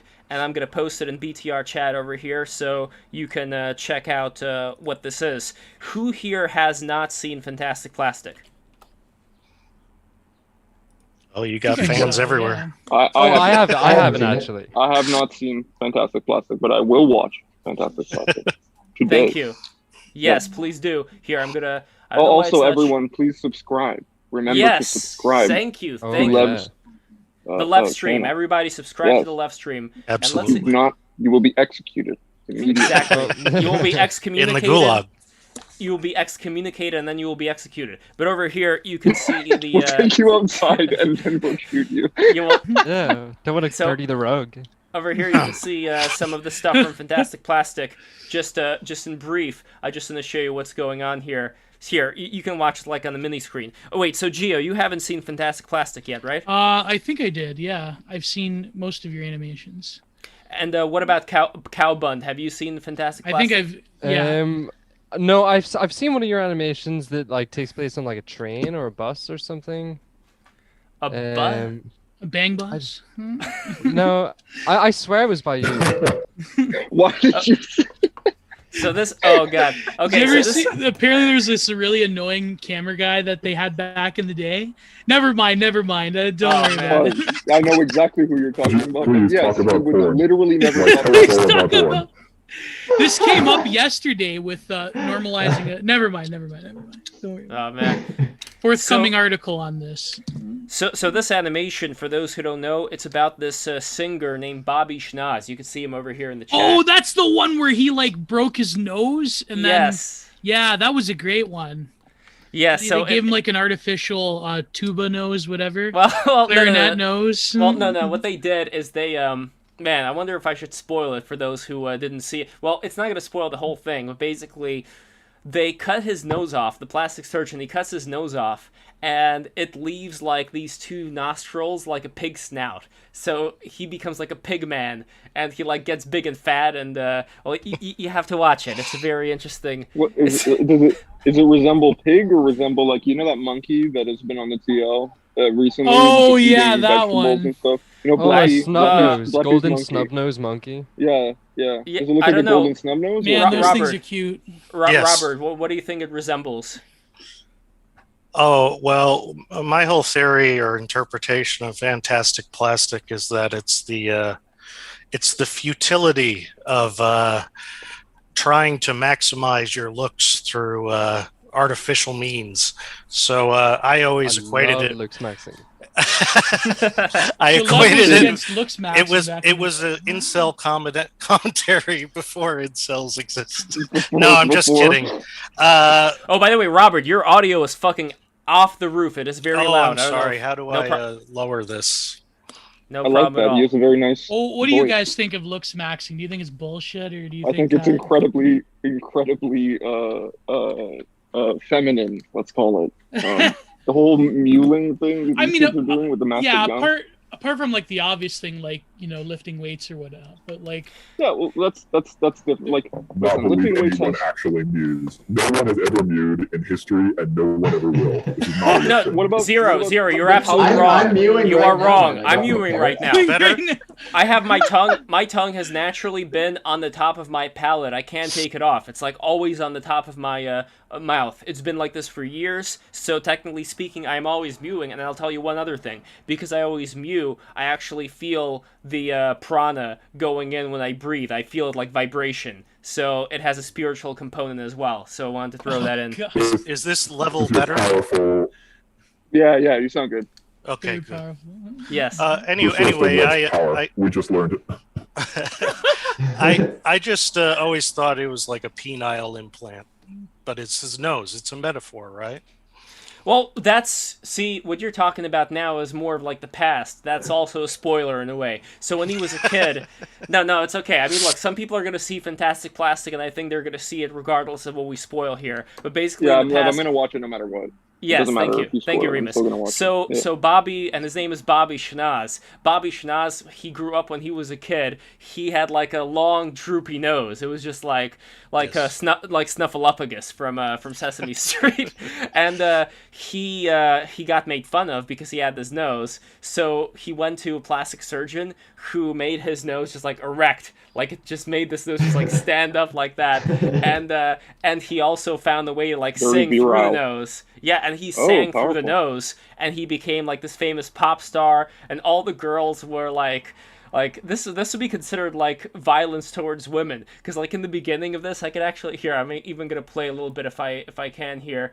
When he's dancing on stage, he ends up like beating the women up with his nose. Well, it's inadvertent. Like it's not. Yeah, but you know what? They like that though. When they, you know what I mean? When it's the nose, that's Well- it's powerful. It's part of Yeah, let it. me- I beat women up with my nose all the time. Exactly. They really. Well, let me like- see if I can, do not hold on, research. gotta Though. Do find- not research.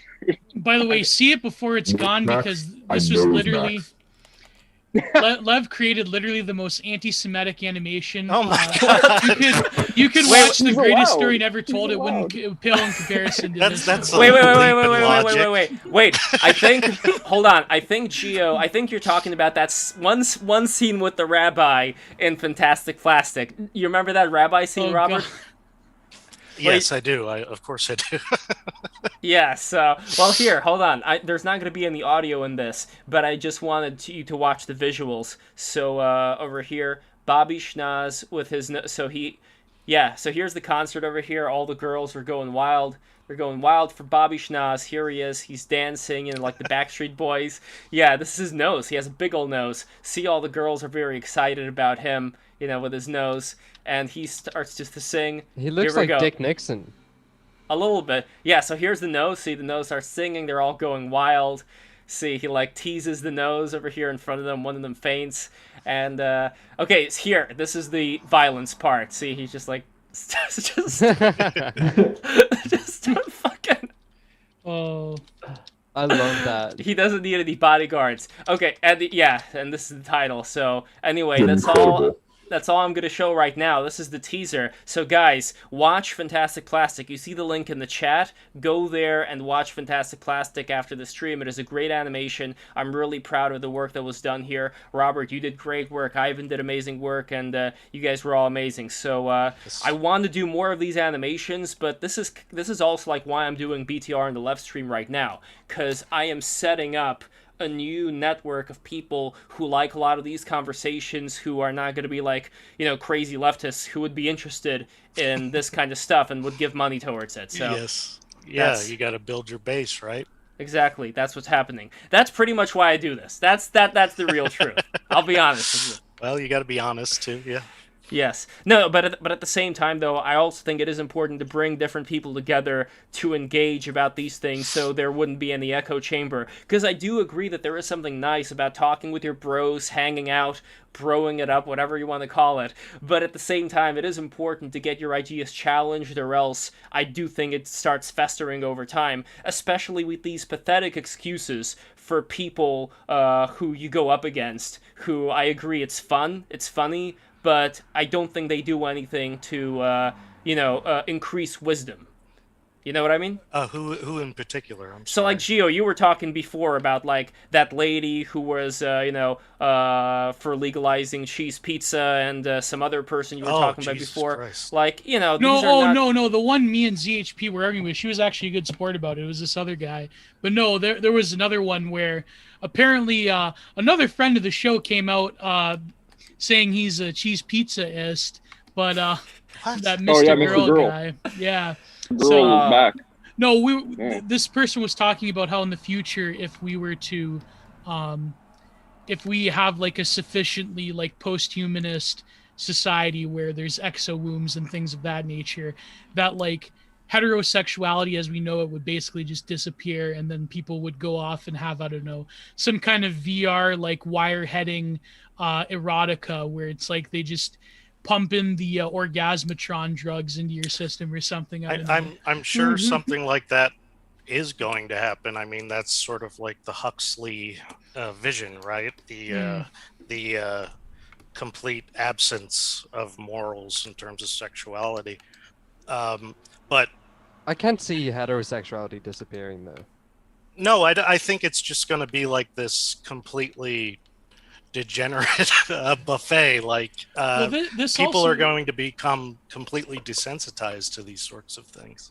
and it's funny. Well, actually, I have to like clean my desk off here, but the reason I have my camera on is because my hair is all fucked up. But Gio, you always have beautiful hair. I don't care what you say.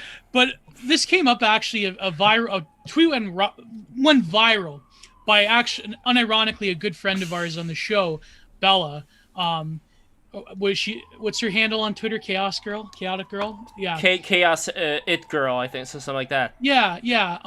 And she's a sweetheart, and she's been on the Yeah. show multiple times, and we should have her again. But her tweet blew up because these like literal like ghouls found her tweet and just started to attack her, and she deactivated for a bit.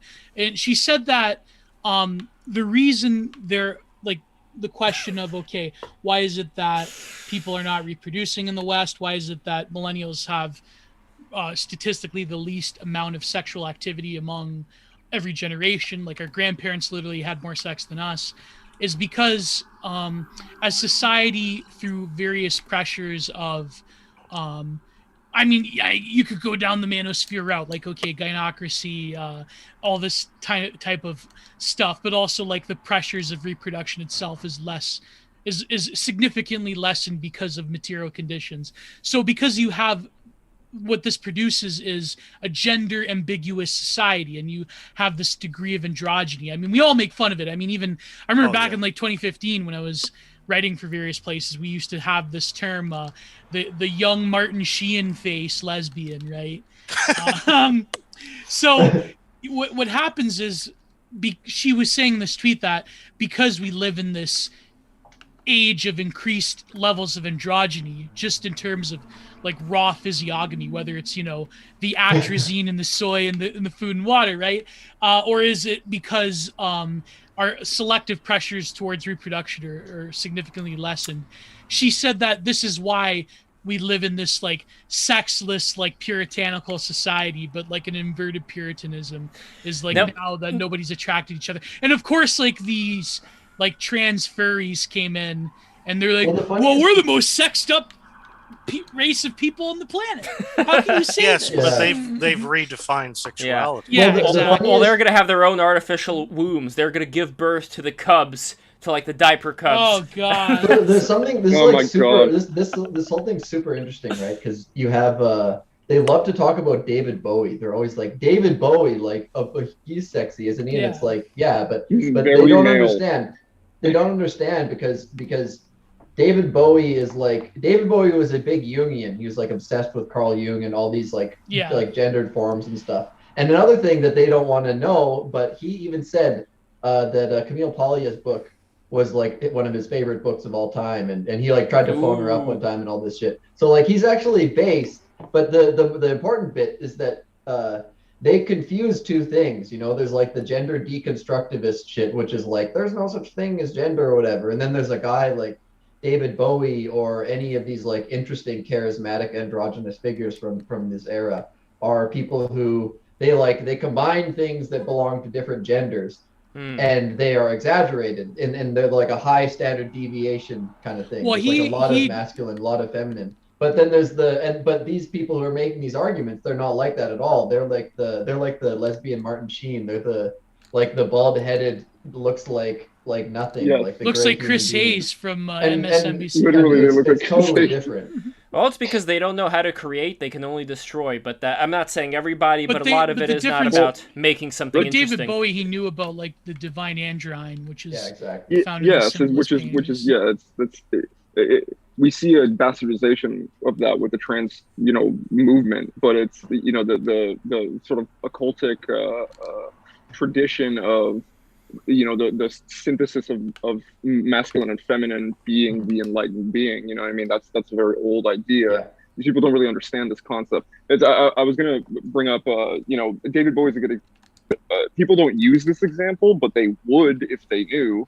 Maynard James Keenan from Tool, man. He if you watch Tool performances, it depends on the era, but there are large stretches where Maynard would come out with distinct face paint, and he would usually be wearing a bra or something like that.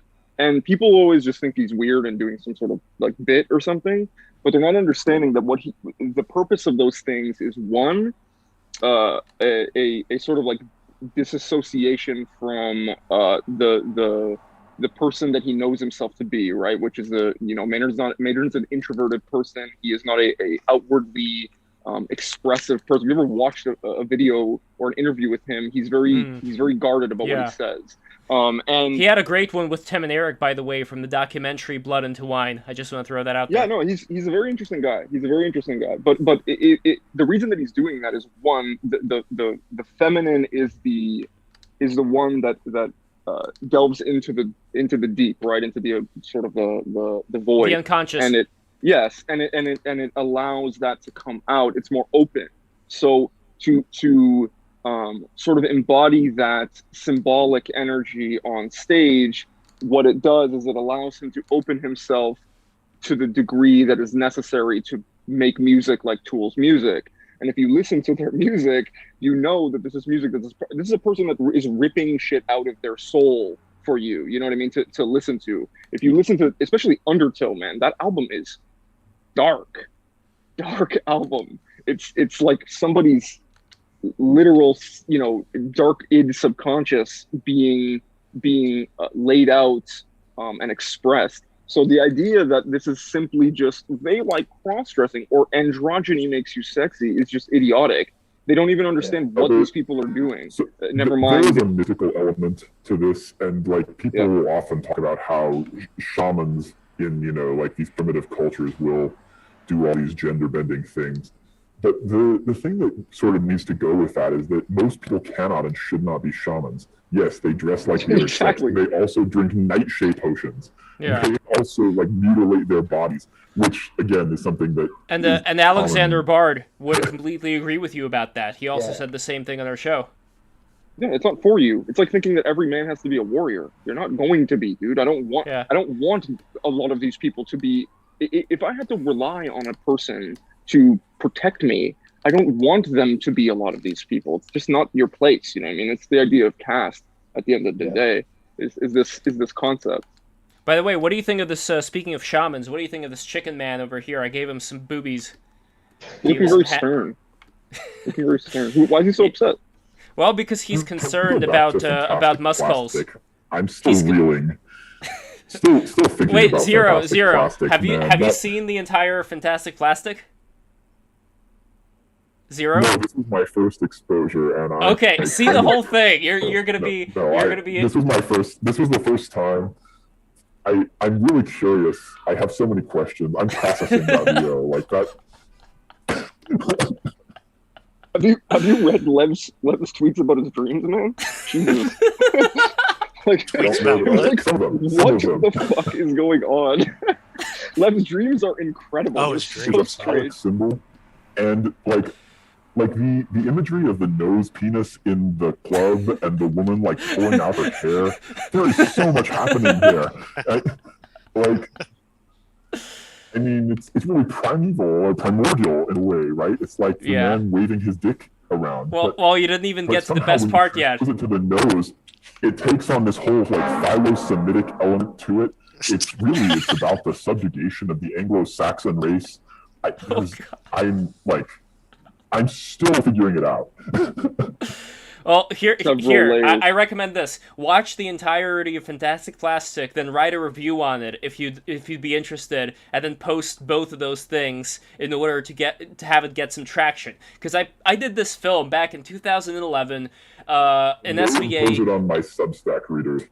Excellent. Yes. Thank you. So SVA, I'll be honest. Not a lot, but I basically had people either who liked me and other people who did not like me, including some of the teachers, even though I always got straight A's. So what ended up happening in SVA was there was kind of a pro-Lev, anti-Lev clash going on among people who were talking about whatever it is that I was doing, and I don't know why it became like that, but at the end of the day, I got base, Lev. It's because you're base. They can't. No, that. Seriously. Base people are polarizing. You have no vitality. Yeah, exactly. Yeah. This was in like 2008 or so, right? Yeah, 2008, 2009. So then what ended up happening was, They in couldn't fact, handle your floppy nose penis, dude. one of They the couldn't handle one it. of the teachers for a previous animation, I remember this was in the CIFA East. One of the teachers who ended up working then for TED. You know, TED Ed. You know that whole thing. TEDx, yeah. Yeah, Yeah, well, TEDx. yeah. Well, it's like an educational division of it. But anyway, she gave, like, people were supposed to give out a grade for voting for which film they liked in the open screening of Asifa East, and my film was playing there. I don't remember which one it was. I think it may have been Only Love, or I don't remember. But anyway, that film was playing there, and she gave it 0 stars. And I just saw it because I was sitting right behind her, and that was like, holy shit! Like, what's going on here? She was one of the teachers, you know. Whoa. So again, there was like this whole anti-Lev thing going on there. But anyway, I could see how Only yeah. Love would be divisive for like these sort of closet authoritarians. You know what I mean? Sure, yeah. I mean, I could kind of see it. One of the teachers we had originally, he was authoritarian, and you know, very like kind of like he was an asshole. I'll be honest with you. Other kids liked him. At first, I thought, you know what, this guy's gonna be like, what's his name from Kill Bill? You know, like that teacher with the beard. You know, like the kung fu master. Oh, the kung fu, the eyebrows.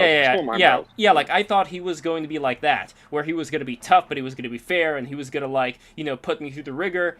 He was just an asshole, you know, and I didn't want to be there anymore, so I decided, you know what, I'm not going to take this guy's class, I'm going to transfer to this other guy, who was like this more of like a nice hippie guy, kind of like laid back, and when I did that, and the teacher's advisor was like, you'll never be able to transfer, I was like, I'll show you. So I ended up transferring, and this guy, because I transferred away from his class, he got so upset that he ended up quitting the school.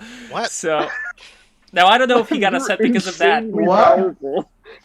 How did you have that much of an effect on a teacher to quit? I don't know. I don't know. And again, maybe it wasn't specifically It was because the of me. I nose, don't know. yeah. But it's like he was there. I think it was a pride thing. I don't know. It was just like the fact that I was able to go through him and just like, no, I can't stand this teacher. I don't want to be in this teacher's class. He's a fucking asshole. Get me out of here. You know, he's like constantly... You know, he was constantly fucking around with me. Yeah. So at the end of the day, I was like, you know what? Fuck this guy. I don't want to be in this class. And I think it kind of hit him in terms of his pride, that I was able to pry myself away from his class. And as a result, like, I think it created a division in SVA where, like, some of the people who were, like, on his side, they were, like, that was the anti-Lev group. And the other people were, like, the pro-Lev group. Wow. So at the end of the day, like, I did these films that Only Love, I did Fantastic Plastic. The guy who was on stage, by the way, who was supposed to, like, I did win, like, a something at SVA, I don't remember what it was called, but he was, like, announcing my film there, and he said, like, he didn't even say it right. He said Fantastic Planet. He didn't even say Fantastic Plastic. But anyway. Isn't that a video game? Wasn't that another animated film? It was like a sci-fi thing, but anyway. Yeah. Oh, yeah, that was a short film, yeah.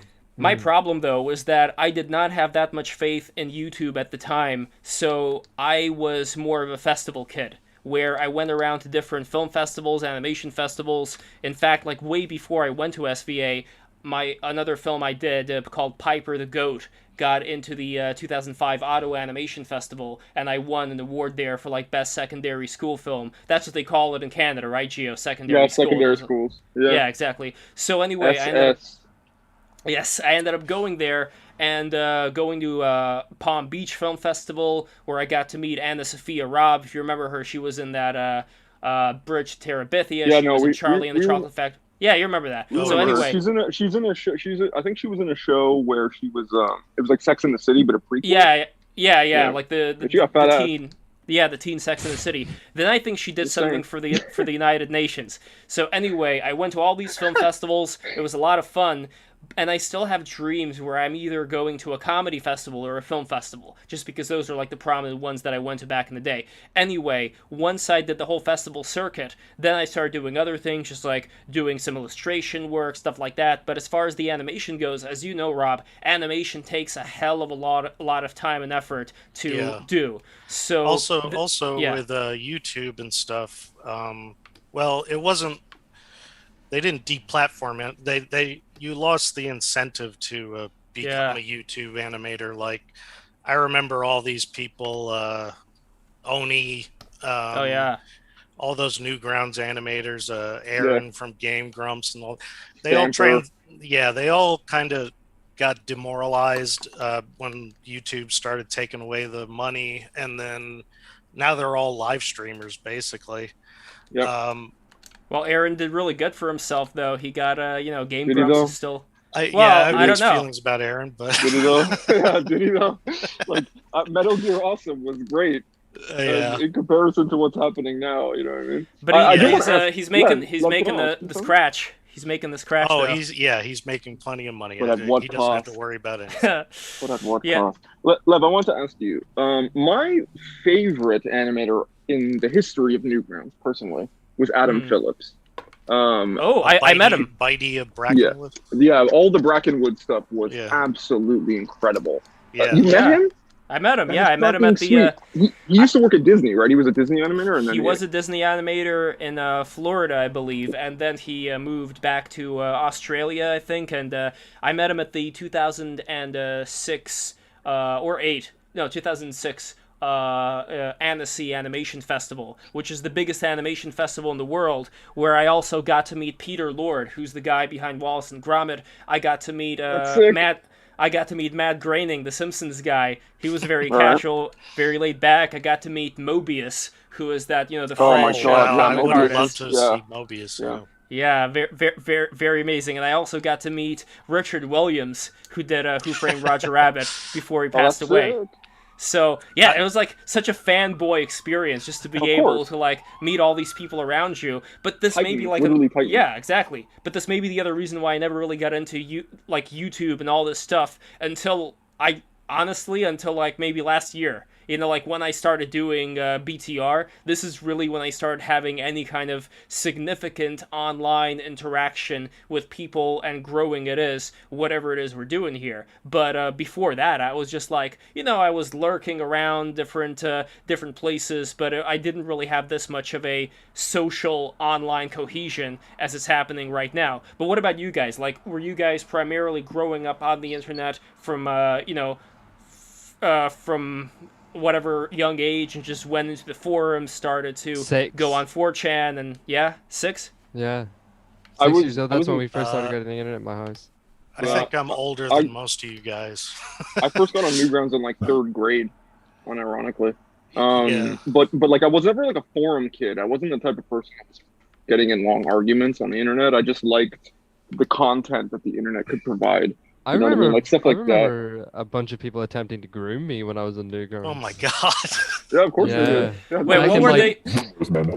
Son? So what were the grooming techniques? Was it similar to like that meme with the Wojak groomer who does the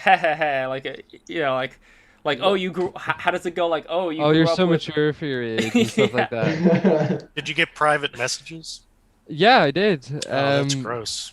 Yeah, from these people who I presumed were just like similarly interested kids my age who just turned to be like adult women. Was this later in Newgrounds history, like when 2010, 2011? Yeah, this is like later, because I remember like the first time I ever went to Newgrounds was even before Tom had the portal, and he was like doing crappy little assassin games towards celebrities and the Club the Seal, stuff like that. Telebubby Funland. Oh god, I remember that. Oh, I remember all that. And then he started the portal, and then there was a forum. Is this pre-Pico School? Oh yeah, this was okay. This was like when you had Netscape, Beautiful. Yeah, like 99 or so. Yeah, but I grew up on all that stuff. But I was more in high school, and then even like Neil Cicigera. What was it? Oh, Cicigera. Yeah. Animutations. Yeah, he did Animutations. Is that Ultimate Showdown and Ultimate Destiny? Yeah. I like I like his later stuff. I like some of the Animutations, but yeah, all the Colin Mockery stuff I like. But that was an interesting time to grow up. I think that was sort of the wild west of the internet. Do you remember We Drink Ritalin? You remember that one? Yes, I do Yes. remember that. I like that they had like this weird looking Asian guy, and there was this kind of like a cyborg counter which asked like Alex Chu, not Alex Chu, terminate. And then they had this other guy like this bum. You remember like with the with how do you even do that? You know, they had like the lower lip closing his nose. You know, just like stretching. Oh, the old guy, yeah. Yeah, all the way Yeah. there. Well, And the machine thought it was Hitler, and so they said, Hitler, not Hitler, eliminate. And then they brought in the real Alex Chu, and the real... do you know Alex Chu, by the way? He's the guy with the immortality rings. Yes. I subscribed to his YouTube channel. Wow. Well, we got to get him on. No, we got to get him on but, BDR. Yeah, you go were for it, saying Gio. you met what's her name from Bridge to Terabithia? Anna Sophia Robb, yeah. I have a crazy story. When I was younger, we read the book in elementary school, and we went to this play. I think it was like an old theater in St. Catharines. I don't think it's there anymore. And and the lead actress looked like this girl that I had a crush on at the time. This was like, I want to say 4th grade. And so Bridge to Terabithia was great. And I later learned in life that this girl that I grew up with, I never saw her after high school. Apparently she moved to BC and she became a heroin addict. So no. Wow. I pick 'em good, I guess. Always attracted to the bimbos. Oh, it's true. Well, I think I should really do a You thread just about knew that you could have tweet. saved her, man. Well, That's if what she it was, was. Yeah, I know, if I she was should've- in Hollywood and stuff, it's not a shocker. But Anna Yeah. Sophia, I think she landed on her feet. I don't really know what's going on with her, but she's from Colorado. You know, like she's religious, doing like alright. she's Christian. There used to be a lot of threads on TV about her. Oh yeah. Yeah, because for some reason, I'm not sure what this. I think it's anorexia. I can't remember why this happens, but she used to have a lot of facial hair.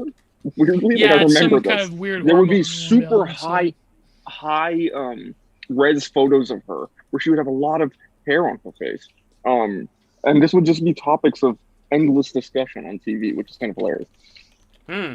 That's interesting. But here's a strange thing, by the way, about Anna Sophia Robb right now. I just remembered it thanks to you guys. So here's the photo on her Twitter. This is Anna Sophia Robb's Twitter account profile photo. What is going on here? What is this Masonic She kind stuff? of looks like Dasha. My God. Oh, she's got the one eye, too. Yeah, she's got the one eye and like She's the illuminated. Egyptian crossing of the arms. So what is Well, going no, on here? the hands would be an eagle. That's the eagle. Eagle, okay. Where do these Well, people? or where do the- these people sign the contract? I don't get it. Like, You have to. What you do? There's is, a few you know, rituals you have to do. Yeah. You have to get a black mirror. Okay. You Oh, gotta. really? You Hold on, I gotta. gotta You close gotta the light window. a candle in front of it. Okay. You gotta say some fun little words, and then how do you everybody's not there. laugh? How would you not laugh in the producer's face? Like they're like, all right, So, like, yeah, you get gotta- in the cage. Yeah, you gotta. The producer's like, could you get a chicken? And Well, just, there's like, there's kids in cut it- cages for a reason, and Oh, the reason they're Oh my god. the reason that they talk about the border kids in cages because there was these, I think it was in like the late 90s, these two women, they claimed that when they were 9 years old, the CIA basically bought them from a foster home, and they did things like keep them in cages and teach them how to seduce men and how to kill people with various chemicals. So, and who knows? I mean, I think that's why the discourse around kids in cages, sort of like the, Hollywood Like Jay-Z's Dear part of the. Penthouse. Like Yeah. TF and no MK Ultra GF. Yeah, yeah. There you go. Well, apparently, ZHP. Speaking of TFW, no GF. Apparently, we spend all our time on a crumbling social media network, and we're losers that don't go outside and don't read books. So, Rough. This is beyond projection. yeah. Beyond projection. I just don't even want to You go so- there. We were talking about punching down, and I actually feel like tweeting about that is pretty much punching down. Like I could just say, Yeah. I'm not going to say his name, but is a poo-poo head, and that tweet would get 1,000 likes. PP, yeah. Like it's not hard at this point. Yeah. Well, that's like Triumph. It's like Triumph the Insult Comic Dog. I said this before, but I'm going to say it again. It's like what Triumph the Insult Comic Dog said about what's the Roseanne's husband or whose husband or Tom Arnold. something? Tom Arnold, Yeah. where he said that to make fun of Tom Arnold, it would be too easy. It would be like pooping on poop. I feel, but to Not make fair. There's but so to many make a layers serious to that. oh, God. But to make a serious point out of a very stupid and ridiculous thing that happens where people latch on to you as a persona, I feel like it is true when you ask people about what happens when they like, okay, how did you get here in terms of like what you do on the internet. It's really funny. Like I always think about this with my friends, especially if there was a few select events that happened to you along the way that maybe things would have been different, or things would have been sort of your disposition towards these things would have been different. Like back in, I would say, what was this, like 2014? If I wasn't like, if I didn't write that paper in my one class, and I didn't mention nobody TM, and I didn't submit it to him, and I emailed him, then I didn't pursue writing full time, then my artwork and so forth, then it's like, who knows where I would have been, who knows if I didn't engage with the people that I met on Twitter or you YouTube. would have been a power lifter. That's what would have happened. Maybe. I could have been. It's not too late. That's what But I there's do. a It's not great too late. slogan. You can They still do say, it. "There go I, but for grace." And I've always really kept that in mind. And I do have some sympathy, even now, for the devil, because just in the last 24, 48 hours, I've had a lot, over 50 people, adding me with all this random insulting garbage. There's a thread on Reddit about me and people Really? screen capping. And you know what? I don't the thing is, on Twitter, you don't see someone else's notifications. You don't know what's happening. And he says that, he's gotten thousands of people sending abuse to him. I believe that. And you know what? I would start to hate everyone even remotely connected to those people too in that situation. And you have to have tough skin on the internet. You have to learn to shrug it off and just be like, look, I'm not real to those people. They're not really real to me. You're just a totem in their own head, to abuse, whatever. Someone on the internet is like, oh, zero pussy Lovecraft. Great. I smacked my wife on the ass and I laughed. But when 50, 60 people are saying that type of shit to you, but it means that it does zero, I'm not going to pretend that. And if you imagine scaling it up by a factor of 100, I think it could drive anyone crazy. So I that's my sympathy for the devil right there. Have any of you heard of Sam Vaknin? He's a psychologist. Yes. Yeah. He talks about this sort of schism in terms of the internet culture and the real world, and how there is almost like a new cast of people who his specialty is he's supposedly a self-aware narcissist. But I think staying online and just being on your phone all the time and engaging in negativity constantly, it changes your perspective on life. Probably changes how you even engage with people in the real world. I've noticed pre-Twitter era, people are much more polarized now, much more pre-programmed with talking points to somehow disprove somebody or judge their character. You mean you see it more in the wild? Yes. If I go out to the bar or something and talk to people, or just anywhere in general, I'm surprised how hostile people are to each other right now. Well, without doxing, where do you live right now? What's your address? Oh, I'm in Austin, Texas. Austin, Texas. Well, that's kind of a big I remember we were talking about moving to Austin, Texas back when we were doing Fantastic Plastic. Yeah. Back in the day. It is the blue jewel of Texas, right? So exactly. I'm not necessarily a liberal or a progressive, but this is probably the wokest part of Texas. But so I do get a variety of conversations then. But what were you? But when you say variety, is it variety, or is it more like people repeating a similar kind of point? What exactly would you say is? I mean, the variety. Lately, it's been the COVID action Jacksonation, you know, like everybody's talking about that. And how you're a bad person if you don't. It's so ironic. You go to a bar and it's like you're already suppressing your immune system. You're making unhealthy choices, and suddenly everybody's concerned about COVID and how you're a bad person if you didn't take the vaccine or did take it and all this stuff. I feel like people don't realize how fucked things are here in Canada, because like even in the American news sources they've sort of ratcheted down a little bit, but here, like especially in Ontario, it's like nonstop constant fear mongering all the time. The variants are going to kill you even if you're young and healthy. I mean, I already had it, so I really don't give a shit about anything anymore, but that's the way it is here as well. Yeah, but and to the point where even like the most liberal, like literally like the CBC comment sections, people don't buy it anymore. Like that's how hard they've pushed. But it's all the Great Reset. It's just Do you see the huge like marches and stuff like that in Toronto yesterday? Yeah. I don't go to any IRL shit though. No, I know. I shouldn't, but it's a good sign. It is a good sign. Wait, what happened with the Royal Bank of Canada? I heard. Is that right? Am I saying it correctly? That it was crashing yesterday? Dive. Yeah. Yeah, took a sheer dog brain buster, but no, I think that it was bound to happen. Here's the thing about the healthcare system, where they say it's going to get overwhelmed, and they say there are 30,000 cases a day. First of all their models are bullshit. Second of all, the Canadian healthcare system, since I would say the 1980s, have always been overwhelmed. Like literally, you could go back in articles in the Globe and Mail from the 80s, and like, we don't have enough resources. It's been overwhelmed, blah blah blah.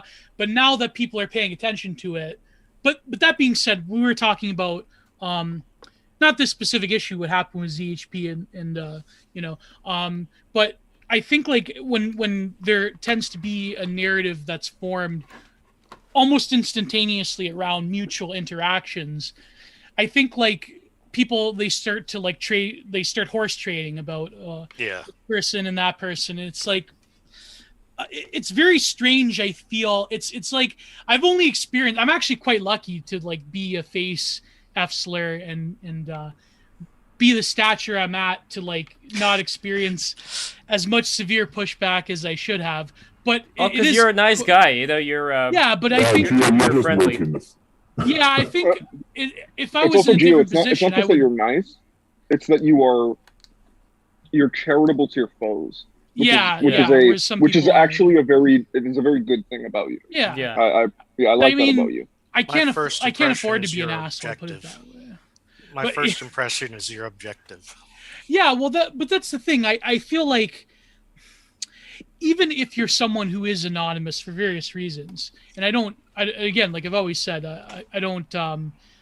There's people that I've interacted with. I mean, there's people in this call I've interacted with that for years now, and I don't know their quote unquote real identity, but I think I know their souls, and I feel like even when you are being when you're a part of a momentary spectacle and there's like all of these people that conglomerate around you, I can see that even through anonymity, it becomes quite trying. Like ZHP, you were saying, like imagine like in like your position or Eigen or whoever like that we're talking about. It's like imagine being in that position of like now thousands of people are talking about you at once, negative or positive. And in some ways you invite that because you want to, that's the risk of putting yourself out there. That's the risk of truly trying to like promote yourself. Here it is. We have if I wanted to sell this, by the way, you could actually buy this print one day. I just have to be not lazy enough to actually print this lovely African lady. But if you wanted to go out there and put yourself out there with whatever you do, that is the risk that you take. And I feel that people that are consciously aware of that fact, you know what I mean? Like, of course, I could have chose to have a bit more OPSEC like everybody. I personally think that we're all going to get doxxed eventually one day. They're going to make it in such a way where it will be impossible to be anonymous. Yeah, it'll be impossible, but the price you pay to even be someone who is controversial on the internet will come out in time. And I think that Yeah. if you structure your life in such a way where the people, it's not even just like, whatever, in terms of like the raw economic power of like getting someone fired from your job. It's also, I feel, the people that are secure.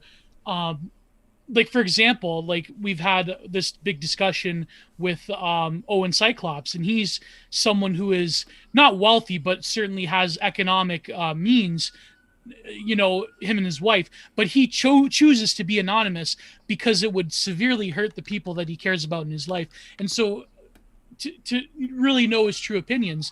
So, but that's something that people don't realize, is that if you want to put yourself out there, I feel that if you had a condition where the people around you aren't going to be like totally like psychotic around who you are and your true opinions on things. Like, I've been blessed to the point where my family, they're normies, but they're somewhat kind of like based in red pill, right? And I haven't experienced a lot of pushback in my personal life in terms of my friends and family.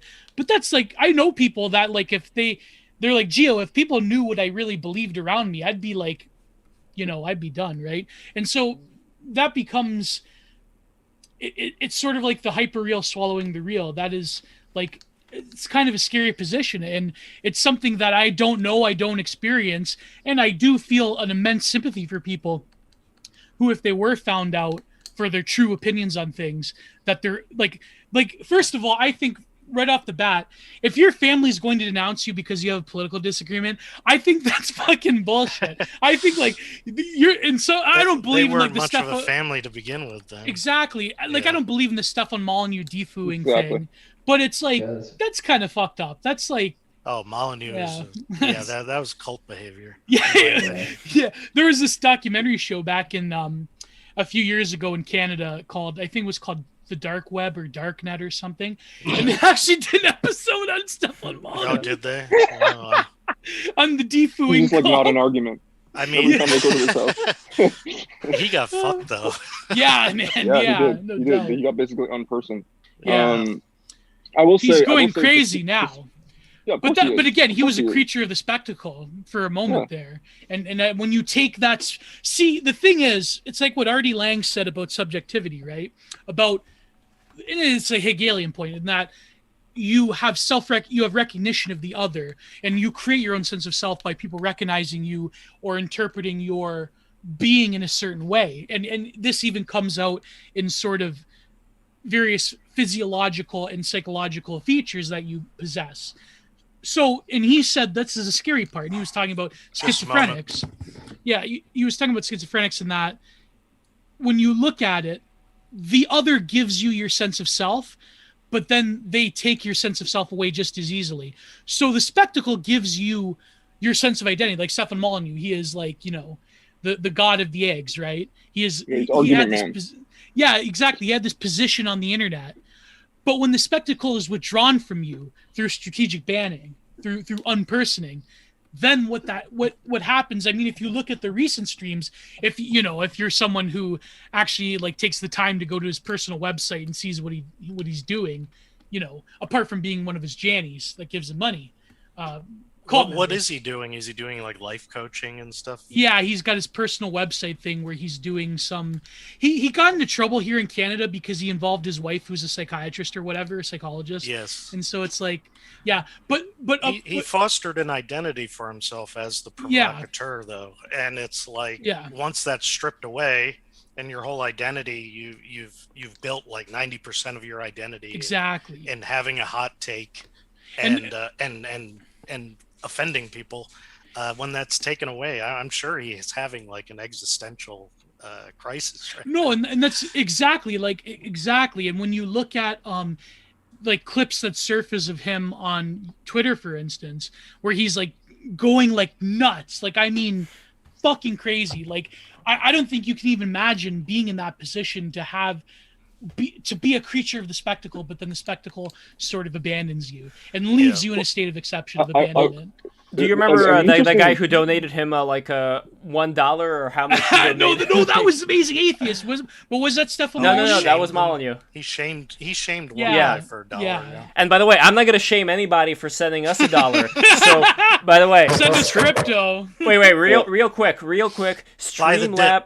streamlabs.com/LevPolyakov. Send me money right now. We do not have a super chat yet because we need more subscribers No and one more has sent watch us time. crypto through So Crypto Tree yet. What is it called? yeah, Crypto what the Tree? fuck? You Yeah, have a crypto. wallet where people can send you like coins. You're really missing out if you don't. We do. We do. BTR, yeah. Nobody does it. We Nobody gotta does figure it out. yet. They're holding.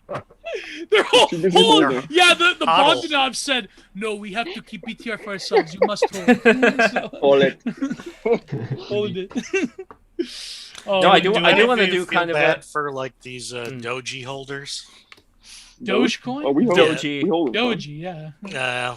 Is that, like, We hold did it. meme coins actually Doge. work? Dude, Sometimes, Gio. dude, I put $4 in Doge in January. I have $57. But it's all hype. I It's wasn't just even nothing. paying attention. It's just Yeah, pump but it and doesn't dump. matter. Like it's all nothing. So I don't care. Like makes no difference to me. I'm like, all right, You better Yeah, cash $4. out then. Yeah. yeah, $4, whatever. And I was like, this might be funny. I'm It sorry, looks Lev. funny. I interrupted you. Oh, no. I was just gonna say streamlabs.com/LevPolyakov. I'm gonna actually write that link down because, again, I respect everybody here, but I know not everybody likes typing things in their keyboard. So, streamlabs.com/LevPolyakov. This is where you go to. Send me some money for a change over here. So, let's see if I can, here. This is in the chat. Here is the link. You guys know what to do. Send me some money right now, and it should Nice. pop Yeah, up hyperlink over it. here. All Yeah, we and have to do is click. by the way, the Pokemon stream, which is going to be happening at 6 o'clock. Here's the thing. And I want everybody's attention here. We got 39 people. Number one, I want to send you the link to the Pokemon stream, which is happening on my channel. But number two, and this is very important, I am only going to keep doing this Pokemon thing if you guys actually send me money. And I'm serious about this, because out of all the things that I do, here I draw, and I still need to draw because I got to make the left cards, I got to make those NFTs. But if we're talking about the Pokemon stream, I have BTR. I have the LEVSTREAM here that I'm doing the drawing. I don't have time to play the Pokemon stream unless I'm getting paid. So send me money so I can keep playing Pokemon. If you want me to play Pokemon, you gotta send me money. Lev is turning into that girl on Twitch that's like, listen, if you can't give me $5, Yeah, are you like a Twitch? If you give me $5, I'll bend over to pick up my pencil again. Lev woke up Oops. this morning. Lev woke up this morning and chose finance. Yeah, he did.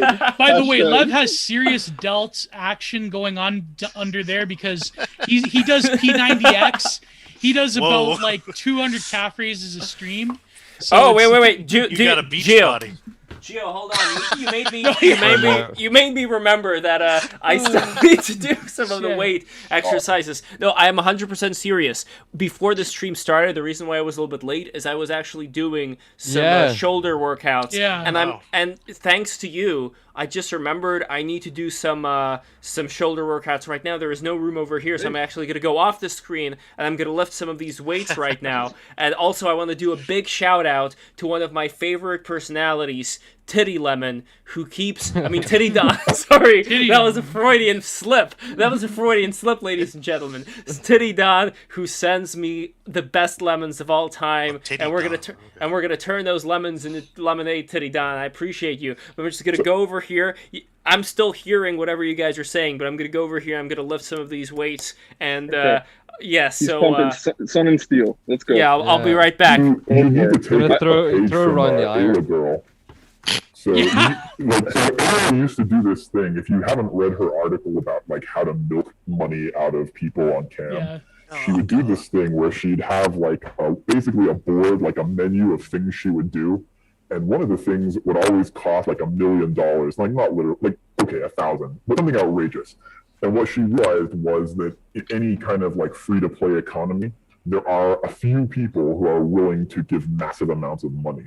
And I Yeah. think Lev needs a board like that. That's like Yeah, they call them, $10, whales. like lift weights, Whale. $12. Yeah, that's like, yeah, they're a weird. block of blue cheese, $1,000. By the way, just so A just piece so of people chicken, are aware, $5. just so people are aware, this might be black pilling, but it might also be white pilling. Okay, the camming environment, the way in which cam girls work, and all of this bullshit works, like all of that sort of like prostitution, the way that works really isn't by mass amounts of donations. It's not large amounts of people giving them money. That's It's a very white small whale amount of what they finding make. one. Yes, they find some sort of weird Saudi prince type deal going on, or some Chinese guy that has a shitload of money or something like that. And that guy basically bankrolls them. I remember Peter Thiel. You some gotta find people Peter bankrupt- I Thiel. read that Yeah, article Peter for the bankrupt research on the themselves. debate. Yeah. What? Go ahead. Yeah, people bankrupt themselves, Yeah. or even like I've heard about cam girls that literally like unironic Saudi prince type guys who like would fly them out and then just like Dubai. do whatever they wanted to these girls Yeah. type thing. Like, yeah, this is a very well known. Yeah, we've all read the practice in Roosh circles. articles about flying out Yes. OnlyFans girls to Saudi Arabia to get Yeah. no, I But read this is that nice. article for the jury Chocolate rain. in preparation of the ALA debate, and I remember going like, "Ah, holy fuck!" But you know, Dude, as it's so ghoulish nasty. as ghoulish as their worldview is, I must say that she was a good sport about it. Yeah. But that being said, it was just, I feel like it's very interesting to know, like, to realize how cerebral it is to like. Oh, you know, it is entirely calculated. None of them are your. First of all, oh my god, the fact that some of these dudes actually think that these girls are their fucking friend Yeah. is But hilariously it's sad. predatory. I wonder if the guys that Yeah, I donated think to it's her quite sad. OnlyFans, I wonder Yeah. if they were jealous of like me and Levin and Verse, because we actually get to talk to her on like a one-to-one basis. Yeah, you and didn't they're pay like, us. I gotta Yeah. pay $200 to do this. Fuck you. I'm gonna pay I think some- $200 for 5 Some of minutes. those guys, like, they have Asperger's and Yeah. different. Oh, for sure. For sure. They're on the spectrum for sure, and it's like It's their way. these guys have never received social validation. So then it's like you got this con artist basically working them up, but asking for Yeah. money. But the Yeah. one Yeah, one that's something thing that shit is like so abject. I wonder when we all like come to have a full understanding of what's going on in like the simp economy and everything. Like what's the what do you call it? What's The gig the simp reckoning? economy. What's it gonna be? Oh, yeah, that would man, be- the big You know simp. that's a Tesla. By the way, quote. go and read the You will gig see economy man-made- after the stream, you will please. see man-made horrors beyond your understanding or your beyond your fathoming or whatever it is. That's Yeah, your beyond your comprehension. Yeah, that is what it is. What do we man. think? It's- What do it's- we think about it's- reparations for simps on here? I think state mandated GFs, like, I mean, it's not that I don't. far of I an don't think that idea. they should get reparations because they did it. They did it to themselves. No. They did it to Have you themselves. read Delicious Taco's story, Universal Basic Women? Yeah, It's an amazing story. Universal Basic Woman. Definitely read it. It pretty much perfectly describes what state mandated GFs would be like. it would be terrible. Like, it's not even fiction. It's just realism, frankly. He's Yeah. just describing Read the it. story. Imagine like giving femcells to like I have a few femcells that follow my account. They don't follow me. They like literally grab. I don't mind. I mean, but it's just. Wait, but wasn't this happening with the minors? Remember we were talking about that, I believe, with Oren. Oh, the pleasure women. Yes, they would. Oh go no, well, mining wives. They were. camps. Were they pleasure women or were they mail order brides? I think they were. They were mail like order they were brides. kind of like. There were some of Wait, them that definitely were Miners? You mean like a prosties mine? that Like went. works in a mine? Yeah, not the other minor. Yeah. Oh god. Okay. No, the miners out in the Virginia, the coal mining days when it was like the gold rush and the coal rush. Yeah. They would send these prosties out there. They would have advertisements in the papers, and they basically just would marry these prosties. And they did that in Quebec with the Coeur de Bois as well, because it's like people don't think about Sorry, Gio, go ahead. No, they did this in Quebec with the Coeur de Bois because there were too many of them. They start off as criminals anyways in the streets of Paris. That they were bedding lovely native ladies. Remus, what's the tribe out there in Quebec? One of them, not the Micmac. Is it Algonquin? No, the Ojibwe, the Ojibwe are all Ontario, basically. I'm not sure. Quebec's Yeah, I'm not the most The one- well-versed. well, the What do you guys- Dark before Place, the- we do not What do you know. guys think of this hat, by the way? I have this fascination Oh with a hat god, that's you like love those type of hats. it's like it's like an But, elf hat. It's an elf hat, but it also has like these things on the side, like the ears that are up like that. I don't know why I like that so much. Oh boy. It looks But like it reminds me of like a Finnish, like a Finnish man in a very multicolored weird coat is gonna Well- walk out of the forest. well, you know that elf girls are a pure Oedipal being, but that's Whoa! a conversation that nobody's ready for. Looks so- like looks like Ready, a Gio. combination. Not ready. not I'm ready. ready to Yeah, go. we have to get Titus on. I was It gonna makes say- me I was think gonna of say, Over the Garden Wall. Yeah, You yeah. ever seen Yeah. that? Yeah. That Oh yeah, sounds really I good. know. I met Nick Cross on multiple occasions as Oh. well at the Ottawa Animation Festival. He's one of He, my favorite animators. He's amazing. He Yeah. was gonna do a feature But- film. I don't know what happened with Yeah, that, it but was anyway. like Black Rainbow. But Yeah. my point was that like with the God, where was I going with this?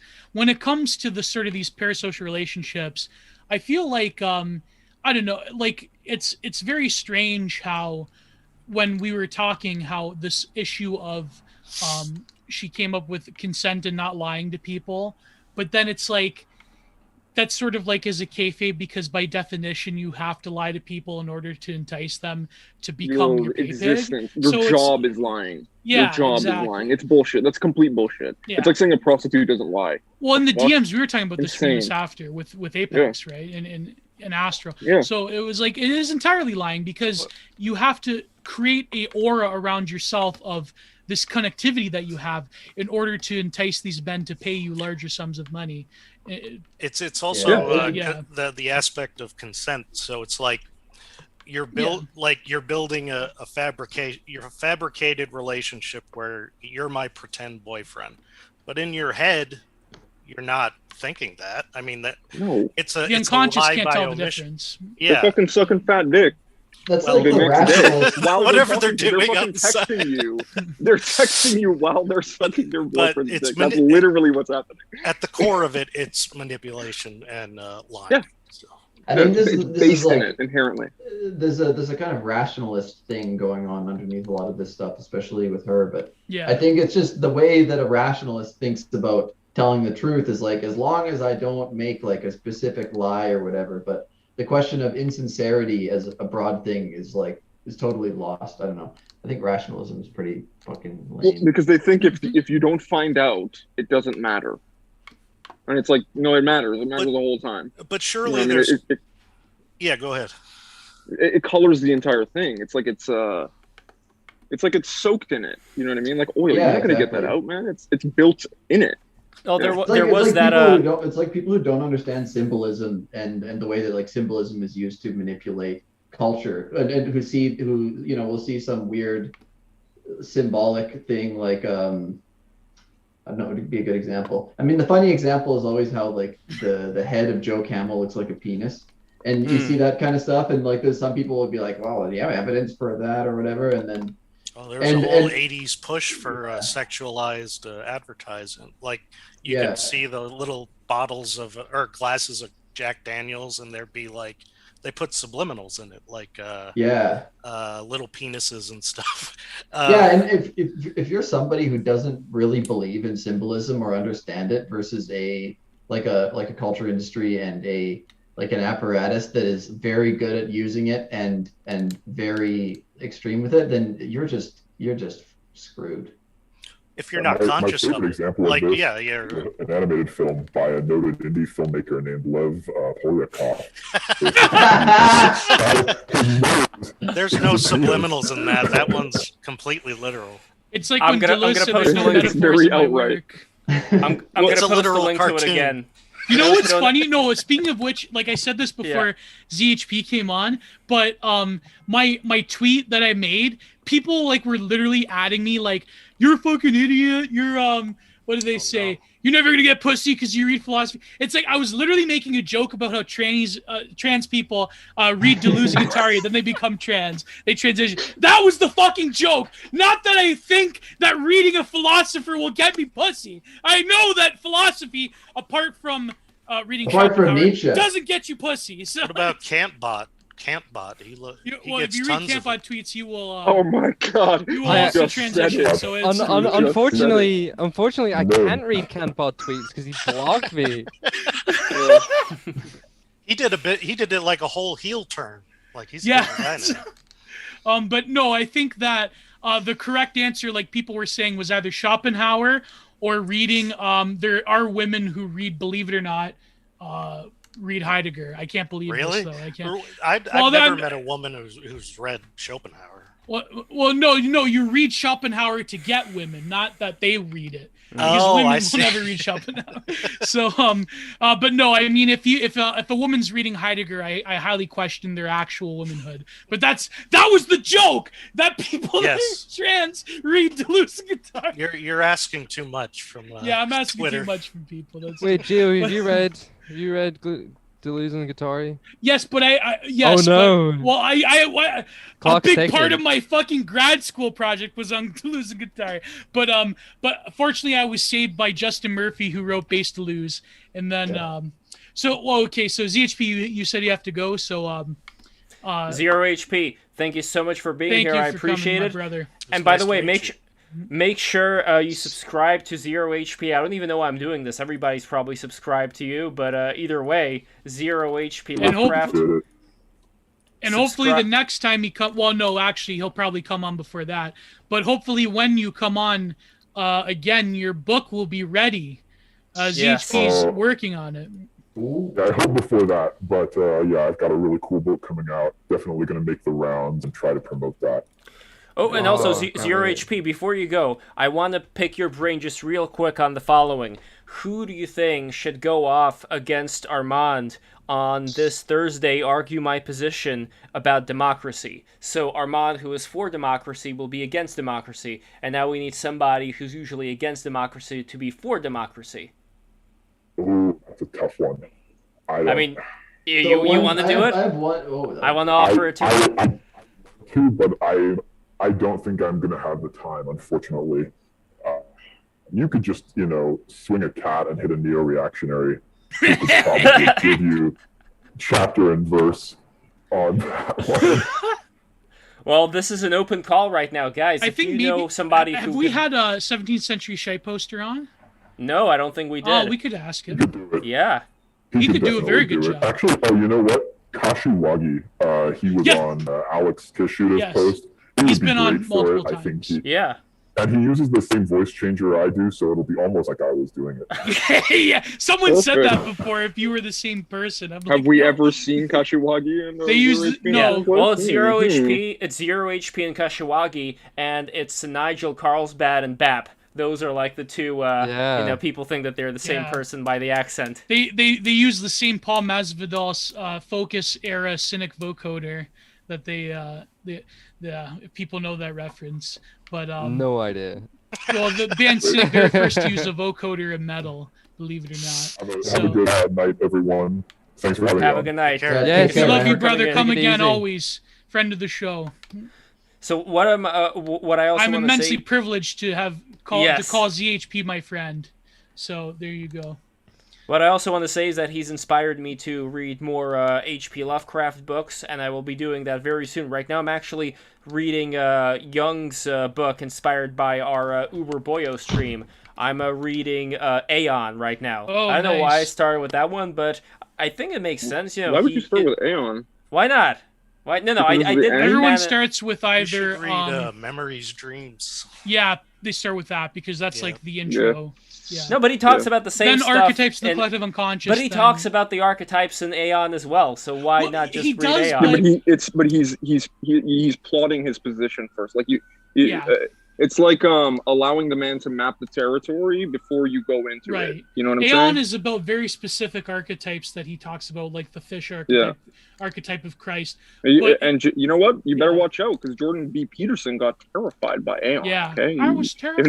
If it could scare That's why the he lobster. started Benzo. That's Yeah. why That's why he started it. Benzos. Oh, Oh, it's so rude. oh man. Well, maybe I gotta get into the whole Wendigo psychosis after that. No, do not research. Do not research. Do not Yes. Not research, please. Holy moly! But I will. I wanted to get back actually to a point about the whole parasocial relationships, and Zero. I think that's actually very kind of him to extend the idea that yes, like getting sort of mass attention like that can be extremely disconcerting. As you know, I was my wife quite enjoys certain artists that I do not. But that's okay, right? She likes, for example, she likes Billie Eilish, right? She enjoys her music, all of that. And you know, and listen, I've gained a bit of an appreciation over the time of listening to it because I've understood that first of all, that kid writes music in her room with her brother in her house that she grew up in with her parents, which is pretty based. But based. Yeah, so that's pretty cool. But it's also the idea that this kid, like she was like 14 when she got famous, right? And Justin Bieber's another great example. These are kids. These are literally children, right? And and it never works out well for them either. Yeah. No, it doesn't. And you know, she's super famous and she's talented, right? And she's getting like this sort of like she's the new Kurt Cobain, all kinds of crazy shit. They're saying she's a voice of a generation, like Kurt Cobain. I honestly would agree. I would agree. She's disaffected youth, and she's female, so it's the sort of like the zeitgeist of the time, right? But well, Kurt Cobain, if he was around today, he probably would have transitioned. But that's besides. The that's what people say. He's trans, and whatever. I don't care. I think it's stupid. I don't give a shit. Like whatever. You can think whatever you want. Man's dead. So the idea here is that. It's like these kids get super fucked up by the amount of attention that they're getting, the amount of power that they are given. And then because they are given these things, one, they're basically either they have to be entirely paranoid of all of the people around them, even their parents, right?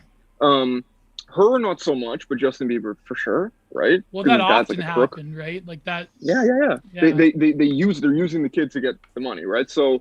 Look at Gary Coleman.